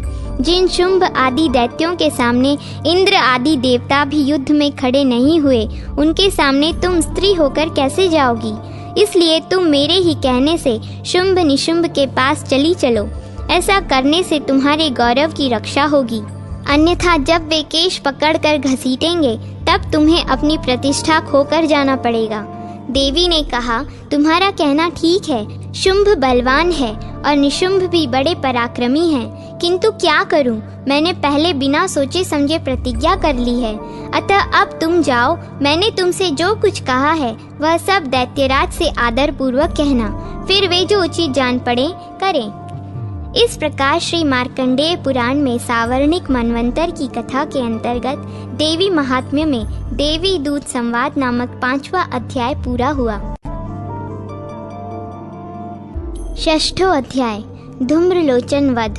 मैं सर्वज्ञेश्वर भैरव के अंग में निवास करने वाली परमोत्कृष्ट पद्मावती देवी का चिंतन करता हूँ। वे नागराज के आसन पर बैठी हैं। नागों के फणों में सुशोभित होने वाली मणियों की विशाल माला से उनकी देहलता उद्भासित हो रही है। सूर्य के समान उनका तेज है। 3 नेत्र उनकी शोभा बढ़ा रहे हैं। वे हाथों में माला, कुंभ, कपाल और कमल लिए हुए हैं तथा उनके मस्तक में अर्धचंद्र का मुकुट सुशोभित है। ऋषि कहते हैं, देवी का यह कथन सुनकर दूत को बड़ा अमर्ष हुआ और उसने दैत्यराज के पास जाकर सब समाचार विस्तार पूर्वक कह सुनाया। दूत के उस वचन को सुनकर दैत्यराज कुपित हो उठा और दैत्य सेनापति धूम्रलोचन से बोला, धूम्रलोचन, तुम शीघ्र अपनी सेना लेकर जाओ और उस दुष्टा को केश पकड़कर घसीटते हुए जबरदस्ती यहाँ ले आओ। उसकी रक्षा करने के लिए यदि कोई दूसरा खड़ा हो तो वह देवता, यक्ष अथवा गंधर्व कोई भी क्यों न हो, उसे अवश्य मार डालना। ऋषि कहते हैं, शुंभ के इस प्रकार आज्ञा देने पर वह धूम्रलोचन दैत्य 7000 असुरों की सेना को साथ लेकर वहां से तुरंत चल दिया। वहां पहुंचकर उसने हिमालय पर रहने वाली उन देवी को देखा और ललकार कर कहा, अरे तू शुंभ निशुंभ के पास चल। यदि इस समय प्रसन्नता पूर्वक मेरे स्वामी के समीप नहीं चलेगी तो मैं बलपूर्वक झूंटा पकड़कर घसीटते हुए तुझे ले चलूंगा। देवी बोली, तुम्हें दैत्यों के राजा ने भेजा है। तुम स्वयं भी बलवान हो और तुम्हारे साथ विशाल सेना भी है। यदि ऐसी दशा में मुझे बलपूर्वक ले चलोगे तो मैं तुम्हारा क्या कर सकती हूँ। देवी के यूं कहने पर असुर धूम्रलोचन उनकी ओर दौड़ा। तब अंबिका ने हूँ शब्द के उच्चारण मात्र से उसको भस्म कर दिया। फिर तो क्रोध में भरी हुई दैत्यों की विशाल सेना और अंबिका ने एक दूसरे पर तीखे सायकों, शक्तियों तथा फरसों की वर्षा आरंभ की। इतने में ही देवी का वाहन सिंह क्रोध में भरकर भयंकर गर्जना करके गर्दन के बालों को हिलाता हुआ असुरों की सेना में कूद पड़ा। उसने कुछ दैत्यों को पंजों की मार से, कितनों को अपने जबड़ों से और कितने ही महादैत्यों को पटक पटक कर ओठ की दाढ़ों से घायल करके मार डाला। उस सिंह ने अपने नखों से कितनों के पेट फाड़ डाले और थप्पड़ मारकर कितनों के सिर धड़ से अलग कर दिए। कितनों की भुजाएं और मस्तक काट डाले तथा अपनी गर्दन के बाल हिलाते हुए उसने दूसरे दैत्यों के पेट फाड़कर उनका रक्त चूस लिया। अत्यंत क्रोध में भरे हुए देवी के वाहन उस महाबली सिंह ने क्षण भर में ही असुरों की सारी सेना का संहार कर डाला। शुंभ ने जब सुना कि देवी ने धूम्रलोचन असुर को मार डाला तथा उसके सिंह ने सारी सेना का सफाया कर डाला, तब उस दैत्यराज को बड़ा क्रोध हुआ। उसका होंठ कांपने लगा। उसने चंड और मुंड नामक 2 महादैत्यों को आज्ञा दी, हे चंड और हे मुंड, तुम लोग बहुत बड़ी सेना लेकर वहां जाओ और उस देवी के झूंटे पकड़कर अथवा उसे बांधकर शीघ्र यहाँ ले आओ। यदि इस प्रकार उसको लाने में तुम्हें संदेह हो तो युद्ध में सब प्रकार के अस्त्र शस्त्रों तथा समस्त आसुरी सेना का प्रयोग करके उसकी हत्या कर डालना। उस दुष्टा की हत्या होने तथा सिंह के भी मारे जाने पर उस अंबिका को बांधकर साथ ले शीघ्र लौट आना। इस प्रकार श्री मार्कंडेय पुराण में सावर्णिक मनवंतर की कथा के अंतर्गत देवी महात्म्य में धूम्रलोचन वध नामक 6ठा अध्याय पूरा हुआ।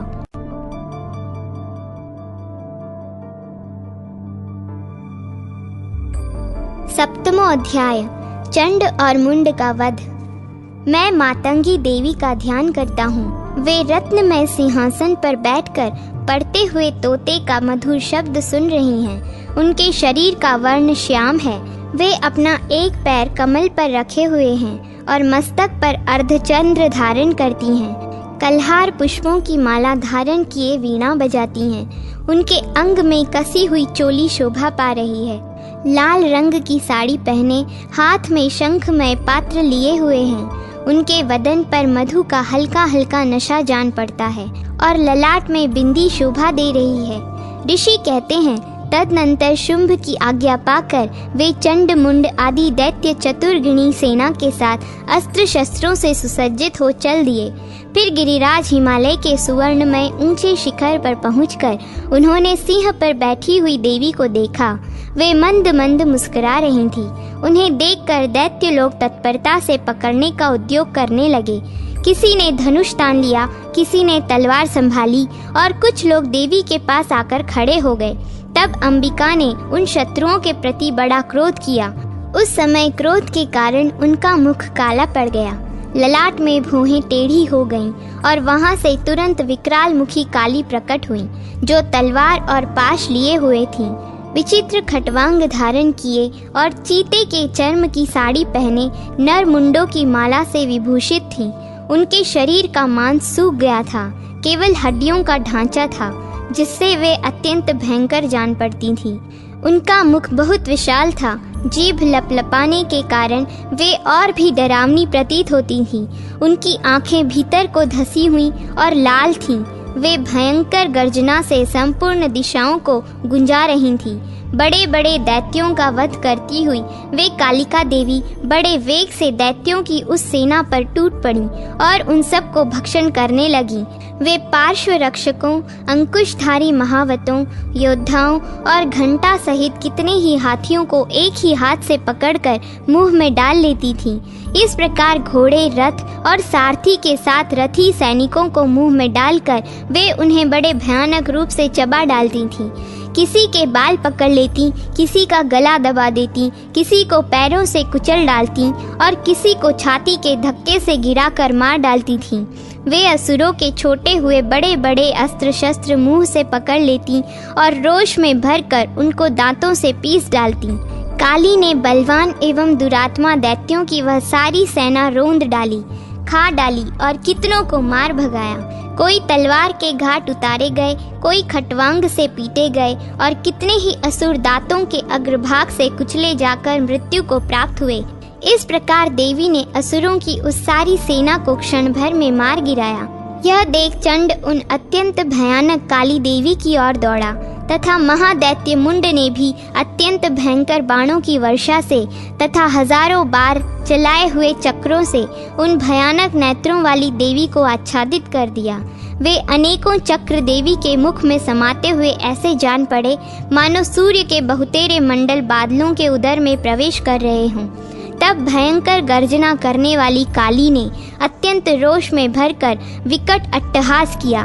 उस समय उनके विकराल वदन के भीतर कठिनता से देखे जा सकने वाले दांतों की प्रभा से वे अत्यंत उज्जवल दिखाई देती थीं।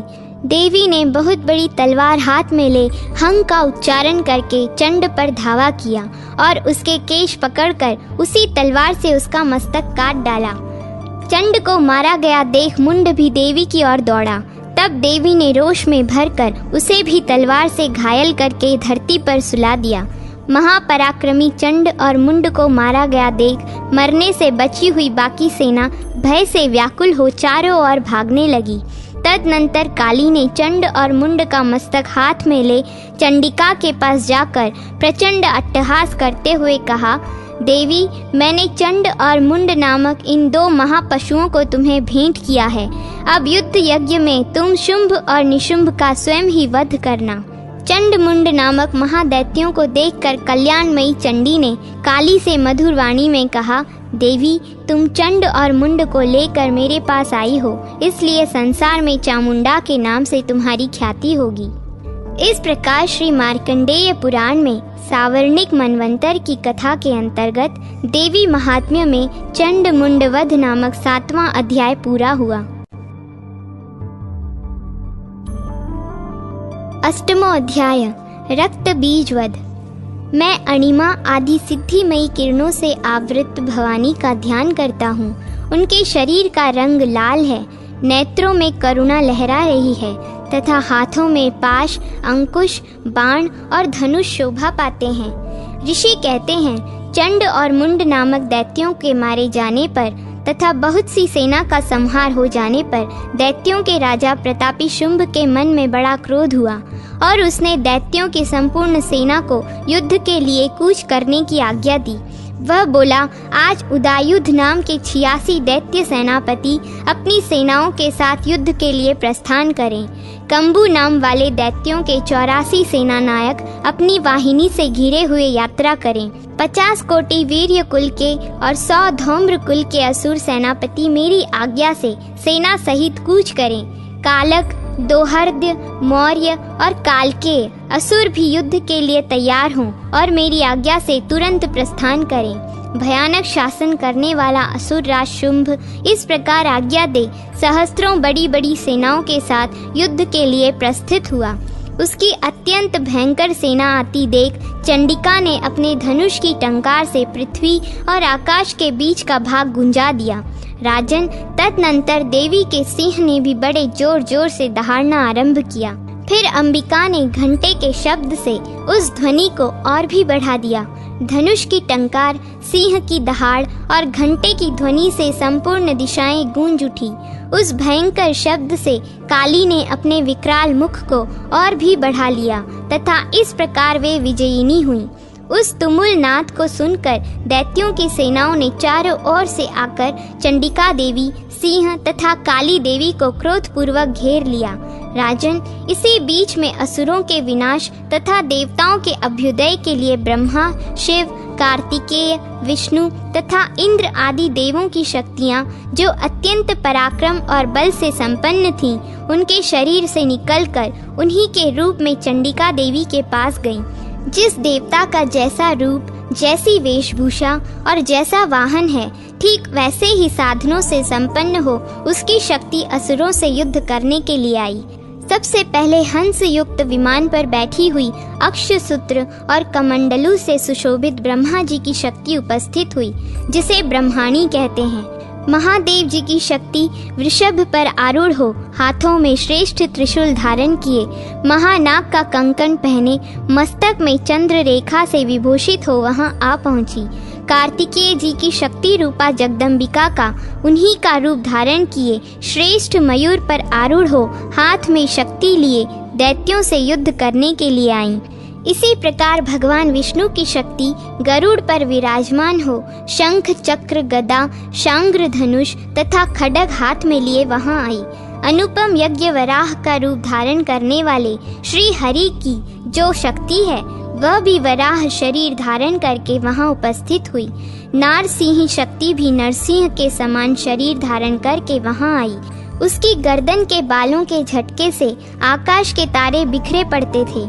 इसी प्रकार इंद्र की शक्ति वज्र हाथ में लिए गजराज ऐरावत पर बैठकर आई। उसके भी सहस्त्र नेत्र थे। इंद्र का जैसा रूप है वैसा ही उसका भी था। तदनंतर उन देव शक्तियों से घिरे हुए महादेव जी ने चंडिका से कहा, मेरी प्रसन्नता के लिए तुम शीघ्र ही इन असुरों का संहार करो। तब देवी के शरीर से अत्यंत भयानक और परम उग्र चंडिका शक्ति प्रकट हुई, जो सैकड़ों गीदड़ियों की भांति आवाज करने वाली थी। उस अपराजिता देवी ने धूमिल जटा वाले महादेव जी से कहा, भगवान, आप शुंभ निशुंभ के पास दूत बनकर जाइए और उन अत्यंत गर्वीले दानव शुंभ एवं निशुंभ दोनों से कहिए, साथ ही उनके अतिरिक्त भी जो दानव युद्ध के लिए वहां उपस्थित हों, उनको भी यह संदेश दीजिए, दैत्यों, यदि तुम जीवित रहना चाहते हो तो पाताल को लौट जाओ। इंद्र को त्रिलोकी का राज्य मिल जाए और देवता यज्ञ भाग का उपयोग करें। यदि बल के घमंड में आकर तुम युद्ध की अभिलाषा रखते हो तो आओ, मेरी शिवाएं तुम्हारे कच्चे मांस से तृप्त हो। चूंकि उस देवी ने भगवान शिव को दूत के कार्य में नियुक्त किया था, इसलिए वह शिवदूती के नाम से संसार में विख्यात हुई। वे महादैत्य भी भगवान शिव के मुंह से देवी के वचन सुनकर क्रोध में भर गए और जहां कात्यायनी विराजमान थी उस ओर बढ़े। तदनंतर वे दैत्य अमर्ष में भरकर पहले ही देवी के ऊपर बाण, शक्ति और वृष्टि आदि अस्त्रों की वृष्टि करने लगे। तब तब देवी ने भी खेल खेल में ही धनुष की टंकार की और उससे छोड़े हुए बड़े बड़े बाणों द्वारा दैत्यों के चलाए हुए बाण, शूल, शक्ति और फरसों को काट डाला। फिर काली उनके आगे होकर शत्रुओं को शूल के प्रहार से विदीर्ण करने लगी और खट्टवांग से उनका कचूमर निकालती हुई रणभूमि में विचरने लगी। ब्रह्मा ने भी जिस जिस ओर दौड़ती उसी ओर अपने कमंडलू का जल छिड़क कर शत्रुओं के ओज और पराक्रम को नष्ट कर देती थी।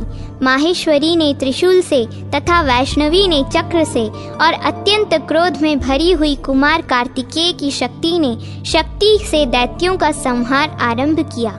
इंद्र शक्ति के वज्र प्रहार से विदीर्ण हो सैकड़ों दैत्य दानव रक्त की धारा बहाते हुए पृथ्वी पर सो गए।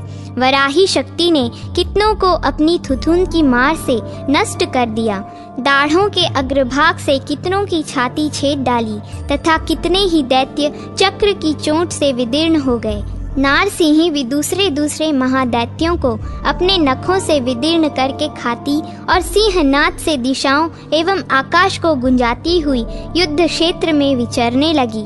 कितने ही असुर शिवदूती के प्रचंड अट्टहास से अत्यंत भयभीत हो पृथ्वी पर गिर पड़े और गिरने पर उन्हें शिवदूती ने उस समय अपना ग्रास बना लिया।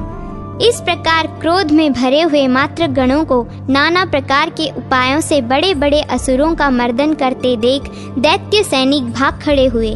मात्र गणों से पीड़ित दैत्यों को युद्ध से भागते देख रक्तबीज नाम का महादैत्य क्रोध में भरकर युद्ध के लिए आया। उसके शरीर से जब रक्त की बूंद पृथ्वी पर गिरती तब उसी के समान शक्तिशाली एक दूसरा महादैत्य पृथ्वी पर पैदा हो जाता। महासुर रक्तबीज हाथ में गदा लेकर इंद्र शक्ति के साथ युद्ध करने लगा। तब इंद्री ने अपने वज्र से रक्तबीज को मारा। वज्र से घायल होने पर उसके शरीर से बहुत सा रक्त चूने लगा और उससे उसी के समान रूप तथा पराक्रम वाले योद्धा उत्पन्न होने लगे। उसके शरीर से रक्त की जितनी बूंदें गिरी उतने ही पुरुष उत्पन्न हो गए। वे सब रक्त बीज के समान ही वीर्यवान, बलवान तथा पराक्रमी थे। वे रक्त से उत्पन्न होने वाले पुरुष भी अत्यंत भयंकर अस्त्र शस्त्रों का प्रहार करते हुए वहां मात्र गणों के साथ घोर युद्ध करने लगे। पुनः वज्र के प्रहार से जब उसका मस्तक घायल हुआ तो रक्त बहने लगा और उससे हजारों पुरुष उत्पन्न हो गए। वैष्णवी ने युद्ध में रक्तबीज पर चक्र का प्रहार किया तथा इंद्री ने उस दैत्य सेनापति को गदा से चोट पहुंचाई। वैष्णवी के चक्र से घायल होने पर उसके शरीर से जो रक्त बहा और उससे जो उसी के बराबर आकार वाले सहस्त्रों महादैत्य प्रकट हुए, उनके द्वारा संपूर्ण जगत व्याप्त हो गया। कौमारी ने शक्ति से, वाराही ने खड्ग से और माहेश्वरी ने त्रिशूल से महादैत्य रक्तबीज को घायल किया। क्रोध में भरे हुए उस महादैत्य रक्तबीज ने भी गदा से सभी मात्र शक्तियों पर पृथक पृथक प्रहार किया। शक्ति और शूल आदि से अनेक बार घायल होने पर जो उसके शरीर से रक्त की धारा पृथ्वी पर गिरी, उससे सैकड़ों असुर उत्पन्न हुए। इस प्रकार उस महादैत्य के रक्त से प्रकट हुए असुरों द्वारा संपूर्ण जगत व्याप्त हो गया। इससे देवताओं को बड़ा भय हुआ। देवताओं को उदास देख चंडिका ने काली से शीघ्रता पूर्वक कहा, चामुंडे, तुम अपना मुख और भी फैलाओ तथा मेरे शस्त्रपात से गिरने वाले रक्त बिंदुओं और उनसे उत्पन्न होने वाले महादैत्यों को तुम अपने इस उतावले मुख से खा जाओ। इस प्रकार रक्त से उत्पन्न होने वाले महादैत्यों का भक्षण करती हुई तुम रण में विचरती रहो। ऐसा करने से उस दैत्य का सारा रक्त क्षीण हो जाने पर वह स्वयं भी नष्ट हो जाएगा। उन भयंकर दैत्यों को जब तुम खा जाओगी तो दूसरे नए दैत्य उत्पन्न नहीं हो सकेंगे। काली से यूं कहकर चंडिका देवी ने शूल से रक्तबीज को मारा और काली ने अपने मुख में उसका रक्त ले लिया।